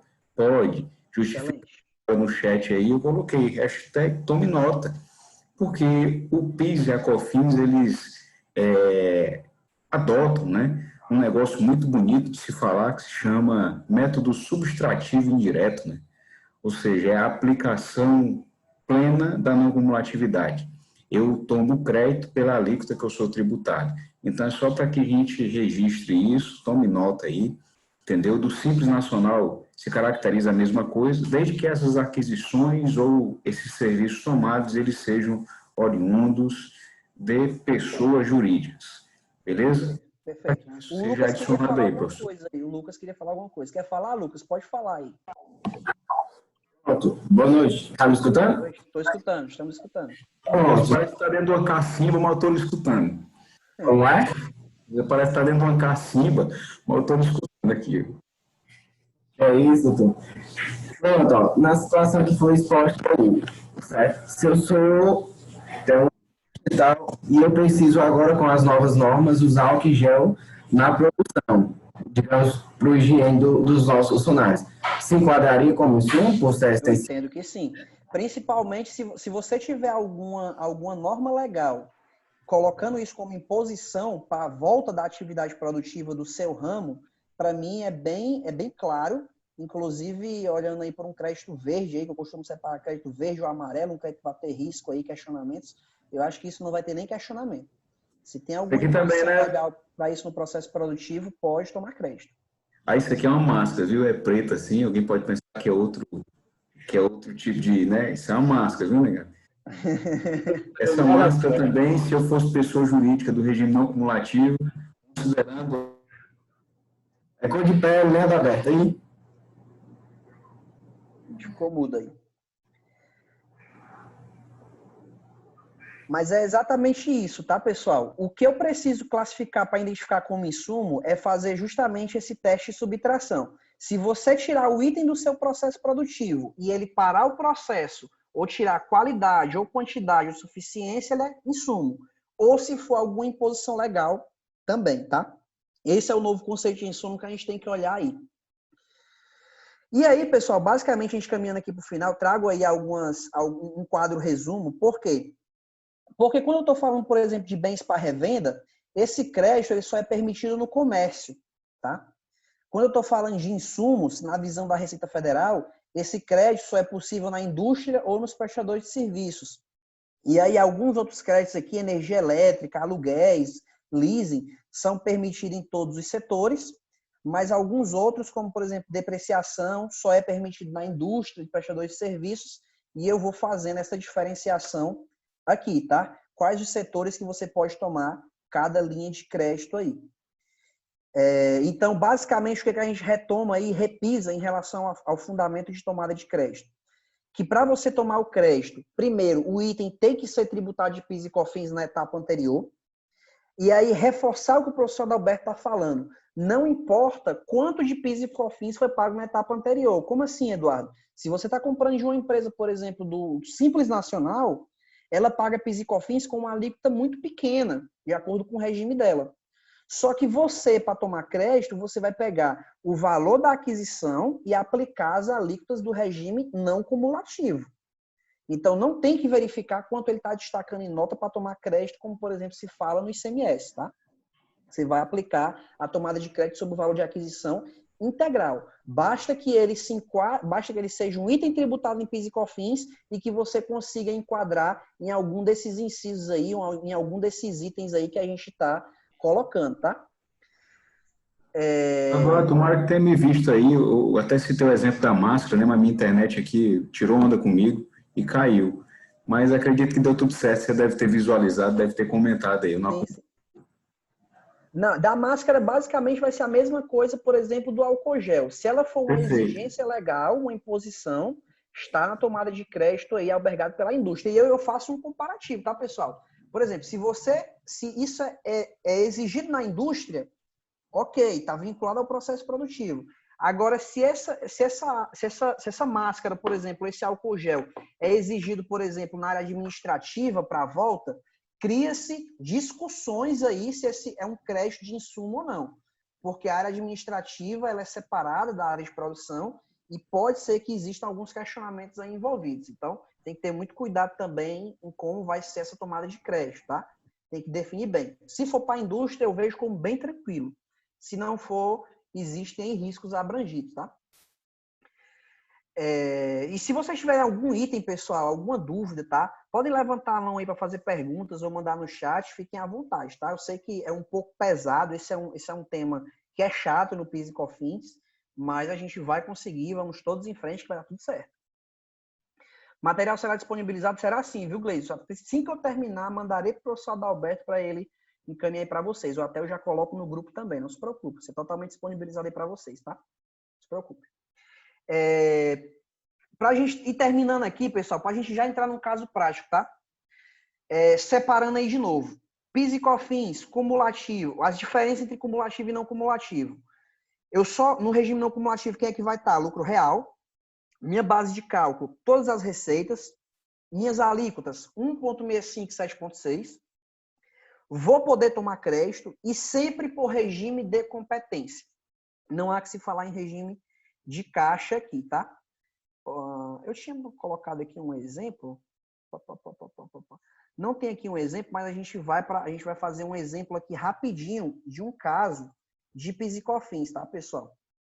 Para a gente fazer uma apuração aqui na prática, uma apuração não cumulativa, para a gente fazer todo mundo junto para fixar, tá? Aí, professor Adalberto, se tiver algum comentário para ir fazendo aí, pode ir também mencionando algum aviso, tá? Eu vou abrir aqui para deixar para a gente ficar pronto aqui para fazer. Para registrar, professor Eduardo, que esse nosso bate-papo aqui, né? De acordo com a sua autorização, nós pedimos muito, né? A nossa assessoria comercial falou para o senhor aí, mandou um link para o senhor e deu para que ficasse gravado. Porém, né, para não desprestigiar quem está aí direcionando o tempo e tudo mais, só vai ser liberada a gravação da aula, inclusive nós vamos postar isso aí na próxima semana, né, ou seja, daqui a 7 dias. Então, todo o material para os que estão inscritos vai ser disponibilizado, inclusive conteúdo prático, e aí tudo isso vai estar com vocês, certo? Muita entrega aí para que todo mundo entenda bem do conteúdo, domine o tema e dê tudo certo. Bacana, show de bola. Vamos fazer a questão 12 aqui rapidinho, tá, pessoal? Não é difícil, não muda muita coisa em relação ao regime cumulativo, só muda a questão da tomada de crédito, e aí a gente vai calcular o PIS e COFINS a recolher nos moldes aí da sistemática não cumulativa, tá? Vamos fazendo em parte por parte, tá? Vou fazer de maneira segregada aqui para a gente entender. Determinada empresa atuante no ramo de comércio obteve 130 mil de receita de venda. Então, eu vou colocar aqui receita no valor de 130 mil. Beleza? Se eu tenho receita bruta, isso faz parte da minha base de cálculo de PIS e COFINS no regime não cumulativo. Concordam? Perfeito.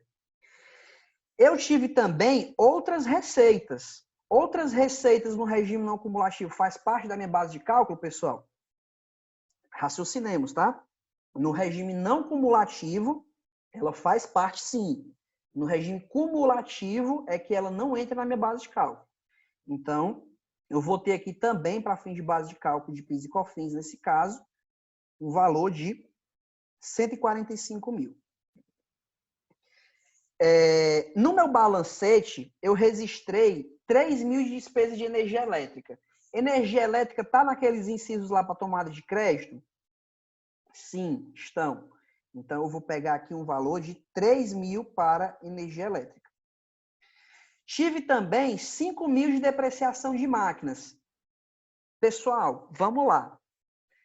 Eu não sei se cheguei a entrar a fundo aqui. Mas qual é a empresa que a gente está atuando aqui? A gente está atuando com um comércio, tá? Se eu tenho 5.000 de depreciação de máquinas, eu posso tomar crédito PIS e COFINS? Não, tá, pessoal? Não posso. Por quê? Porque quando eu estou falando de depreciação, a depreciação aqui, ó, ela só está vinculada à indústria e prestadores de serviços. Porque a lei, quando ela vincula esse crédito, ela fala claramente que são para esses dois setores. Então, se eu sou comércio, eu não posso me creditar, certo? Então, nesse caso aqui, essa depreciação ela não entra para fins de tomada de crédito. E eu tive 2.000 de aluguéis pagos à pessoa jurídica. Posso tomar esse crédito? Posso tranquilamente, porque o aluguel ele pode para qualquer setor, tá? Aluguéis prédios, qualquer setor, não tem nenhum problema. Então, aluguel aqui no valor de 5.000. Dá um total aqui de créditos no valor de 8.000. Então, vamos lá fazer a apuração de PIS e COFINS? Só que agora eu vou ter a figura do débito de PIS, crédito de PIS e o PIS a recolher. E a mesma coisa para o COFINS, certo? Vou ter o COFINS, o débito de COFINS e mesma coisa, débito de COFINS, crédito de COFINS e o meu COFINS a recolher. Quais são as alíquotas, Eduardo? Para o PIS, quanto que é, pessoal? 1,65. Então, eu vou pegar esse valor aqui de totalidade de receitas e multiplicar por 1,65%. Se eu estiver indo rápido demais, me avisem, tá, pessoal? Me parem aí e falem para repetir. Eu tenho o total das minhas receitas que eu computei aqui e o total da minha base de cálculo de créditos. Como que eu vou apurar? Eu vou apurar 1,65 em cima dos meus débitos, vou apurar 1,65 em cima dos meus créditos e fazer uma diferença entre os dois. E uma diferença entre os dois vai ser o meu valor de PIS a recolher. Para COFINS, como que vai funcionar? Vou pegar 145.000, multiplicar pela alíquota prevista para COFINS, deu 11.000, e vou pegar os meus créditos e multiplicar pela alíquota prevista para COFINS. Um menos o outro dá o meu valor a recolher. É o que eu sempre falo em aula, tá, pessoal? Que PIS e COFINS, o cálculo é muito simples, o cálculo não é difícil. O cálculo é exatamente isso que eu estou falando para vocês. Se vocês pegarem, por exemplo, um exercício com 10 questões e fazerem, tenho certeza que vocês vão estar craque na apuração de PIS e COFINS. O que é difícil no PIS e COFINS? Dizer o que é que eu tenho que tributar e o que é que eu posso tomar crédito. Essa é a dificuldade, porque quando eu consigo e eu levo isso para uma base de cálculo, para uma estrutura de cálculo, é muito fácil calcular PIS e COFINS. Tá? Sempre no intuito de maximizar os créditos e tributar o menos de receita possível, dentro da legalidade. Certo? Até aqui tudo bem, pessoal? Vocês têm alguma dúvida? Como é que tá aí? Tá tudo tranquilo? Tá dando para acompanhar? Se vocês quiserem, podem ir perguntando, tá? Não tem nenhum problema. Podem falar aí, falar aí, levantar a mãozinha para falar. Podem ficar... Só tem um comentário sobre o crédito da energia elétrica. Pode Só falar. para entender que, obviamente, né, nós estamos falando do PIS da COFINS, que é diferente do ICMS, onde no ICMS nós temos uma proporção que deve ser utilizada. No ICMS nós temos que fazer a exclusão daquilo que não é energia. No ICMS nós devemos fazer a exclusão do Fundo de Combate à Pobreza, FECOP, FUMECOP, FCP, ou como você queira imaginar. Para o PIS e a COFINS, você vai se apropriar daquilo que é energia de todo o estabelecimento, se da área produtiva ou não. Então, é importante termos esse detalhe. Por isso que a gente se apropriou do valor como um todo, né? Acredito que o professor Eduardo também vai fazer essa ressalva em outras oportunidades e outros momentos do nosso lereado. Vamos avançar, tá? O que eu estou trazendo aqui para a gente conversar, tá, pessoal? Rapidamente aqui. Essa daqui é uma planilha de apuração de PIS e COFINS de uma empresa real, tá? E aí eu vou explicar ela parte por parte, só para a gente entender. Mas essa daqui, eu vou falar um cenário para vocês de como é que funciona uma auditoria de PIS e COFINS, auditoria de créditos, de oportunidades aí. Vejam só, essa empresa aqui, ela é um varejo, certo? Tem cerca de 40 filiais e ela só atua naquele ramo que eu poderia chamar de, por exemplo, loja de venda de produtos em geral, magazine, por exemplo, o Insinuante da Vida. Então, essa é a estrutura dela, um varejo, cerca de 40, 50 lojas aí, e ela vende produtos, ela vendia produtos em magazine. Isso aqui foi uma revisão que eu efetuei. Essa empresa aqui foi database 2016, se eu não me engano, certo? Acho que foi 2016 a database dela. E aí, qual é o ponto aqui, tá, pessoal? Vejam só como é que funciona essa empresa. Aqui está separado por trimestre, apesar de ter mensal aqui as receitas incluídas, mas eu trago aqui para a gente gerencialmente analisar só o ano. Tá? E prestem atenção comigo, prestem atenção, eu vou guiando vocês aqui. Essa empresa, no ano, quando a gente estava revisando, ela teve 68 milhões de vendas, de receita de vendas. Desses 68 milhões, 8 milhões ela estava lançando como receita alíquota zero. Tá? E o que era essa receita alíquota zero? Eram vendas de celulares.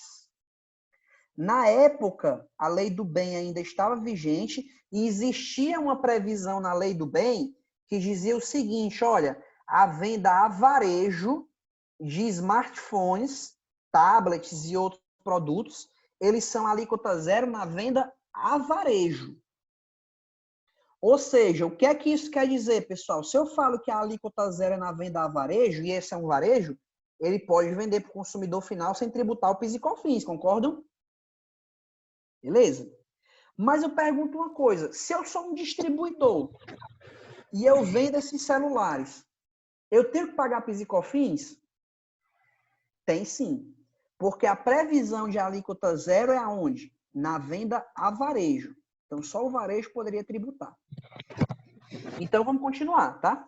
Continuar. Tenho aqui 68 milhões de vendas, 8 milhões alíquota zero. Aí aqui surge um negócio estranho, pessoal. Não sei se vocês concordam. Mas aqui, ele estava lançando de compras alíquota zero, 30 mil no primeiro trimestre, 40 mil. Aí aqui pulou para 2 milhões só no segundo trimestre. 2 milhões aqui, ó. 2 milhões só no terceiro e no quarto trimestre. Ou seja, numa revisão de auditoria, isso é revisão de tendência. O número está lá embaixo, o número dá um salto. Alguma coisa tem aqui estranho. Então, já a gente vai parar para ver isso aí. Aí, vejam só, pessoal, vamos analisar a estrutura desse cliente. Se ele é um comércio, ele adquire mercadoria para revender. Então, ok. A priori, não dá para ver nada aí de muito crédito em mercadorias para revenda. Insumos. Não sei, só se fosse indústria também, só se for brigar por algum crédito aí, não dá. Mas olha só, pessoal, ele não tem nada de energia elétrica lançada. Vocês acham que um varejo que tem 40 lojas, 50 lojas, não paga nada de energia elétrica? Só se for gato em todas as lojas, nem um gato, isso é uma onça, né, pessoal Adalberto? Tem uma onça em todas as lojas para não pagar energia elétrica. E não era o caso, pessoal. Essa empresa ela teve cerca de $500 mil de despesa com energia elétrica no ano todo. Que ela não tomou crédito PIS e COFINS. E aí vamos seguir. Aí a empresa aqui, ó, ela não, aluguéis de prédios pagos à pessoa jurídica. No primeiro trimestre ela não teve. Me parece que foi lançado acumulado, porque a média caiu aqui, o contador não tinha lançado no primeiro trimestre, lançou tudo no segundo. Mas ok, não dá para dizer que não tem. Na operação de venda, pessoal. Olha só, eu sou um varejo, 40, 50 filiais. Vocês acham que eu não tenho um frete na operação de venda? É muito difícil um varejo. Você não já foi no Insinuante? Você nunca pagou frete lá? Quando você vai lá, compra a nota e compra o frete por fora? Esse frete ele não está contratando transportadora porque ele não está tomando crédito. É um ponto a se pensar, tá? Por cima aqui. E aí tem outros itens aqui. Qual foi o item mais relevante de tomada de crédito que eu levantei aqui, pessoal? O item mais relevante, fora a energia, só por cima, tá? Sem analisar muito aqui, que a gente levantou lá na época, foi esses dois itens aqui que estavam muito estranhos. Quando a gente desceu para analisar o que eram esses itens aqui, que ele lançou como compra alíquota zero, ele estava lançando as compras dos celulares, dos smartphones, sem crédito de PIS e COFINS. Aí você vai me falar o seguinte, não, Eduardo, mas se eu vendo um produto alíquota zero, por que eu vou tomar crédito de PIS e COFINS? Não tem sentido, né, Eduardo? Aí eu digo para vocês que não é isso, pessoal. Não é que não tem sentido. O que eu falei aqui? Qual era a previsão legal para a alíquota zero? Quem vende a alíquota zero é o varejo. Porém, quando o distribuidor, por exemplo, esse cara, ele comprava muito item ali, inclusive de gente que estava ali, lá no norte ali, distribuidor, na Zona Franca, tal, etc. Eram esses caras que são distribuidores, importam produtos da Apple, por exemplo, ou outros tipos de smartphones na época, e vendiam para ele, para que ele vendesse a varejo ali para consumidor final. Porque o Brasil não tem industrial, né? Então, é distribuidores que importam esses itens e vendem para esses grandes redes varejistas. Então, o distribuidor, quando ele comprava esse celular, ele pagava o PIS e COFINS. Porque a alíquota zero, que era instituída na época, era para quem? Somente para o varejo. Aí eu volto naquele tópico que a gente conversou aqui, ó. Premissa no PIS e COFINS diz o quê? Se você vende um item com suspensão, isenção, alíquota zero ou não incidência, isso não impede que você mantenha o crédito vinculado a essas operações. Então, o que é que isso quer dizer? Que, meu amigo, esse distribuidor que me vendeu aqui esses celulares, que eu não estou tomando crédito, 2 milhões, eu posso tomar esse crédito sim, mesmo que eu venda a alíquota zero, porque quando o distribuidor me vende, ele tributa as contribuições, ele tributa o PIS e COFINS, porque ele não tem nenhum benefício. Quem tem benefício sou eu. Então, eu poderia tomar crédito e ainda vender com a alíquota zero. Faz sentido o que eu estou falando aqui, pessoal, nessa situação ou não? Por favor, respondam aí no chat, senão eu repito, tá? Porque Tem um essa caso foi semelhante, não é, professor Eduardo, que tem um caso bem interessante sobre isso, que são nas operações com medicamentos destinados a organizações de saúde, hospitais, a esses todos ligados à administração pública, seja ela direta, ou até mesmo em alguns casos, algumas dessas organizações de saúde que têm uma certa vinculação com o governo, você tem a entrada de produtos que são tributados, por conta de uma lei federal, existe uma desoneração dessa venda, ou seja, utiliza-se a alíquota zero, e aí eu tenho a manutenção do crédito. Um lance para todo mundo compreender também, né? Você fez toda essa, você trabalha aí, é uma empresa, uma pessoa jurídica que trabalha com exportação de frutas, vamos supor.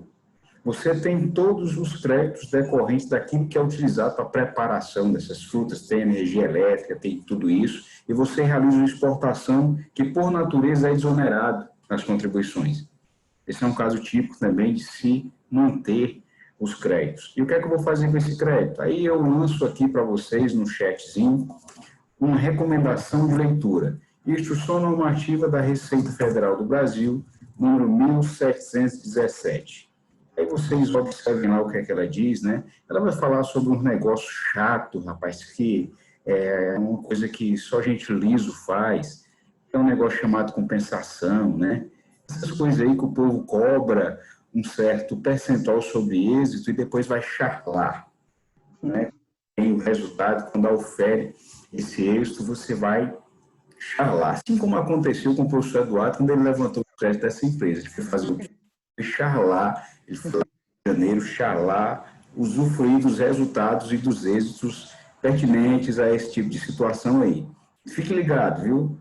Fique ligado. Exatamente. Então, professor, a gente está se aproximando aí do final. Para falar de PIS e COFINS, eu acho que esses eram os pontos aqui. O que mais eu vou falar aqui para a gente ter só de cuidado aí, tá, pessoal? Cuidado não, né? De passos para a oportunidade. Como é que você faz? Como é que se verifica uma auditoria no PIS e COFINS? O que a gente busca fazer? Aproveitar todos os créditos com legislação específica, energia. Muita gente pensa, a gente encontra muito erro dizendo que energia é só para parte produtiva. Não é. Qualquer gasto com energia elétrica você pode tomar crédito. Aluguel, qualquer tipo de aluguel paga a pessoa jurídica toma crédito. Leasing também, tá? Qualquer tipo de gasto que você tiver com leasing toma crédito, são muito específicos esses gastos. Vai lá e aproveita o crédito. Quais itens podem ser incluídos na definição de insumos? A gente tem uma nova definição de insumos e ela alarga o conceito de insumos que antes a Receita Federal tinha. E muita gente ainda não reviu esse conceito. O que é que eu consigo enquadrar lá no conceito de essencial relevante? Verifica, tá? E hoje é muito comum você conseguir enquadrar para o seu cliente o seguinte, olha, existe esse gasto que você caracteriza como insumo, que a Receita Federal também autoriza, mas existe esse outro gasto aqui que é um insumo, que a Receita Federal ela vai questionar, mas existe uma boa jurisprudência administrativa, CARF ou judiciário, que você pode tomar. Quer tomar? E bota a definição para o empresário. E verifica, rapidamente, pessoal, qual é um crédito, Eduardo, que você poderia dizer aí que, não só no conceito de insumo, porque isso passou a ser mais de outro jeito, mas o que você poderia me dar aí como oportunidade que muitas vezes a gente deixa passar? E aí, pessoal, é a questão da sistemática da legislação. Você só consegue fazer esse tipo de interpretação quando você lê o normativo e começa a viver mais experiências. Isso só acontece com prática. Então, vamos lá. Ó. Vamos imaginar uma situação aqui. Ó. Vocês estão vendo aqui que existe um inciso que fala o seguinte, olha, existe crédito para armazenagem de mercadoria e frete na operação de venda. Vamos fazer um rápido raciocínio aqui. Sabe o que já aconteceu de empresa chegar a acontecer? A empresa fazia a seguinte situação. Ó. Eu tinha... Como é que bota aqui? Eu tinha, por exemplo, aqui, na determinada empresa, o fornecedor. Aí eu tenho, por exemplo, a filial CD, que essa filial CD está lá em São Paulo, e eu tenho a filial aqui no Ceará. O que acontece? Vamos lá, pessoal. A legislação ela fala o seguinte, ó. Você pode tomar crédito do frete na operação de venda. Aí eu quero que vocês participem comigo até respondendo no chat aí, tá? Já eu respondo a pergunta do Zacarias, tá? Quando você compra um frete, imagina que você pagou um frete aqui de R$1.000 nessa operação para trazer uma mercadoria do seu fornecedor para o seu CD que está em São Paulo. Você pagou um frete, tá?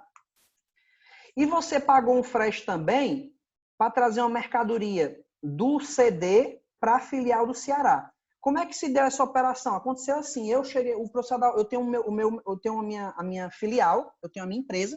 O professor Adalberto chegou e disse assim, Eduardo, eu quero comprar um celular aqui seu. O professor Adalberto aqui, ó. O professor Adalberto veio aqui me negociar um celular e disse o seguinte, Eduardo, quero comprar um celular. E eu disse, não tem problema, Adalberto, eu lhe vendo, vou trazer o celular. Só que para trazer o celular... 1100, né? Novo. Exatamente. Nokia 1100. E aí eu disse para ele o seguinte, ó, não tem problema, eu vou lhe vender o celular. Essa mercadoria, ela está lá no meu CD em São Paulo, onde eu já paguei para trazer do meu fornecedor para o meu CD R$1.000 de frete. Só que agora eu preciso trazer do meu CD para o Ceará, esse celular. Um celular gigantesco, né? Porque deve ser um 1100 mesmo, pesado. Gasta R$1.000 de frete. Mas vamos lá, eu gastei R$1.000 de frete aqui da minha filial, do CD para o Ceará. E agora, para mandar para o professor Adalberto essa mercadoria, eu gastei um outro frete. Certo? Números hipotéticos, tá, pessoal? Não vamos nos prender aos números, não. Se quiser, utilize outro número, outro produto aí como exemplo. Não é um frete, é algo muito maior. Não é um celular, é algo muito maior. Então, eu tenho um frete da minha operação para o CD, do meu CD para essa filial do Ceará, e do Ceará aqui eu vou mandar para o Adalberto. Pessoal, essa operação aqui, eu posso caracterizar como um frete na operação de venda? O que é que vocês acham aí? Vamos lá, refletir 3 segundos. Eu sou aqui a minha filial e estou mandando direto para o Adalberto. Isso é um frete na operação de venda? É, né? Claro, é evidente que é um frete na operação de venda. Agora eu pergunto para vocês, esse frete aqui do CD, do meu CD para a minha filial do Ceará, isso aqui é um frete na operação de venda, pessoal? Reflitam aí, isso é um frete na operação de venda? Tem 38 pessoas em sala, vamos refletir. Isso é um frete na operação de venda? Qual é o ponto? O ponto, pessoal, o Lucas falou que não. Muito bom sua participação, viu, Lucas? O ponto, pessoal, é que a legislação, ela fala frete na operação de venda. E para que eu consiga realizar essa venda aqui do Ceará, da minha filial para Adalberto, eu preciso trazer do meu CD de São Paulo para a minha filial do Ceará, que isso aqui é um frete no que a gente chama de transferência. Só que essa transferência aqui, ela faz parte de toda a operação de venda, porque todo esse conjunto é operação de venda. Logo, quando eu vou analisar sistematicamente, minha operação de transferência, ela me gera crédito para que eu gere uma venda. Até porque isso tem várias decisões que dizem que é o seguinte, ó, se o legislador quisesse dar o crédito só nessa operação aqui, ele falava frete na venda. Mas ele não falou isso, ele falou frete na operação de venda. E todo esse contexto, meu amigo, é uma operação de venda. Então, pessoal, são essas... Faz sentido, pessoal, isso? Botem aí no chat, faz sentido isso que eu falei ou não? Da operação de venda, sim ou não? Respondam aí. Então, é mais ou menos esse o sentido. Então, o que é que eu quero falar? Existem diversas oportunidades nesse quesito. Então, o que você tem que verificar? O que é que você dá para reenquadrar ali sistematicamente analisando a legislação? Seja em insumo, seja na temática de operação de venda, o que é que eu consigo reenquadrar ali para tomar crédito? Então, tem que ter uma interpretação mais extensiva também dos dispositivos para verificar. E, claro, analisar reorganizações internas para fazer planejamento tributário, tá? E aí eu entro na parte final, pessoal, a gente está se encaminhando a esse parte 10, tá? O PIS e COFINS, eu não sei se isso vai entristecer vocês, se vocês gostaram da live, etc. Mas tudo isso que a gente conversou aqui nas 2 horas, eu não queria jogar esse balde de água fria em vocês, mas talvez tudo que a gente está conversando aqui caia por terra num momento muito breve. Porque nessa semana, o governo, o executivo encaminhou para o Congresso uma proposta de reforma tributária, e essa proposta ela mexe única e exclusivamente com o PIS e COFINS. Está havendo muitas críticas em relação a essa proposta.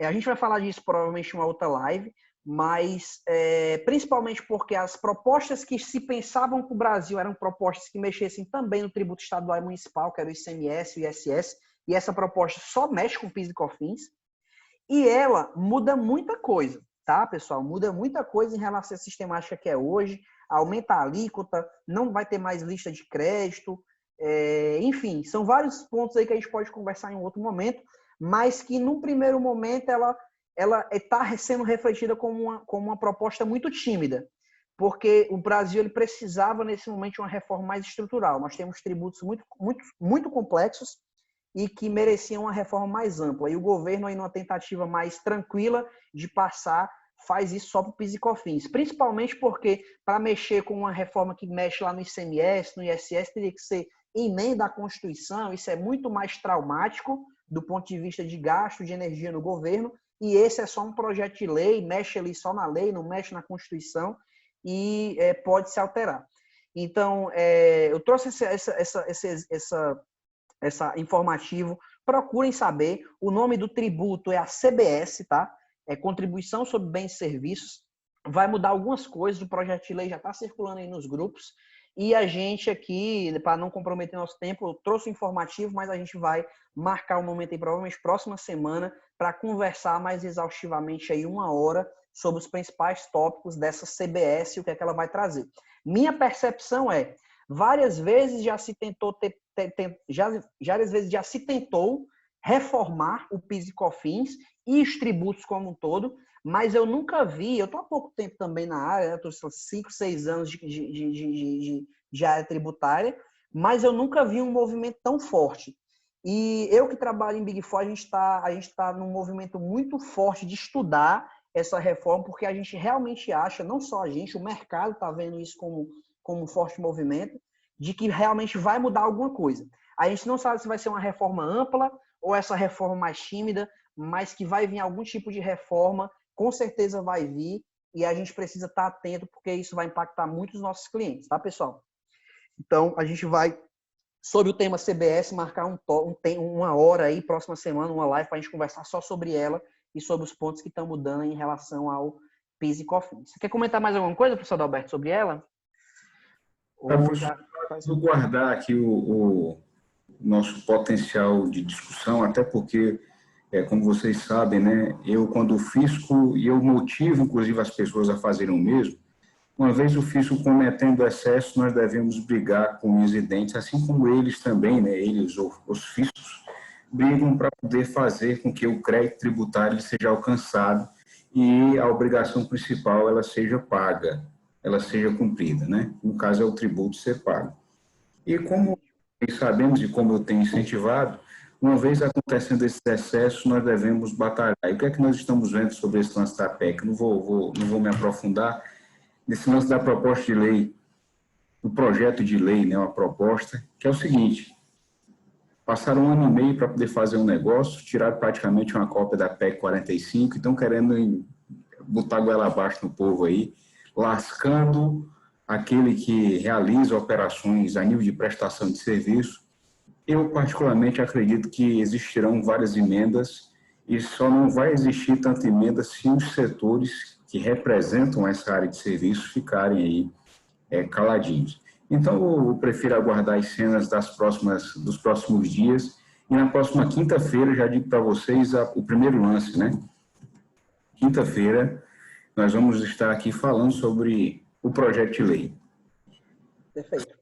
Professor Eduardo, nós vamos ter aí mais um outro convidado. E o outro ponto, certo, é que nós estamos aí com um projeto para fazermos uma segunda turma do nosso curso de tributação e setor fiscal para iniciantes, certo? E depois um outro curso, né, que deve abarcar mais detalhes sobre essas operações fiscais e tributárias, né, que é assistente, um curso voltado para assistente de tributos, pessoa que atua no setor fiscal e tudo mais. E aí as pessoas que aqui estão, né, receberão via e-mail uma informação bem bacana, né, que é um cupom de desconto. Esses cupons são limitados, certo? E assim que nós lançarmos o curso, vocês vão receber isso. Primeiro ponto, próxima quinta tem live, ou melhor, né, tem aula, que aqui a gente usufruindo desse material e dessa plataforma, a gente consegue trabalhar melhor. E até para expor casos, trabalhar conceitos práticos, fazer comparativo de como é hoje, como será com o CBS, né? E nós vamos mandar para vocês aí um cupomzinho. Corra, porque as vagas são limitadas, vocês sabem muito bem que a gente aqui trabalha com quantitativo reduzido para conseguir, né, conversar com todo mundo, conseguir manter um ambiente propício realmente para a turma fazer questionamentos. E, professor Eduardo, só tenho a lhe agradecer por tudo que foi compartilhado. Vocês, conosco até essas 22h05, agradeço demais. Sigam o professor Eduardo aí no Instagram, se ele não aceitar, né, persista. Mas nós teremos várias oportunidades de trocar ideia. Tamo junto, professor Eduardo, é nóis. Turma, vamos que vamos e até breve.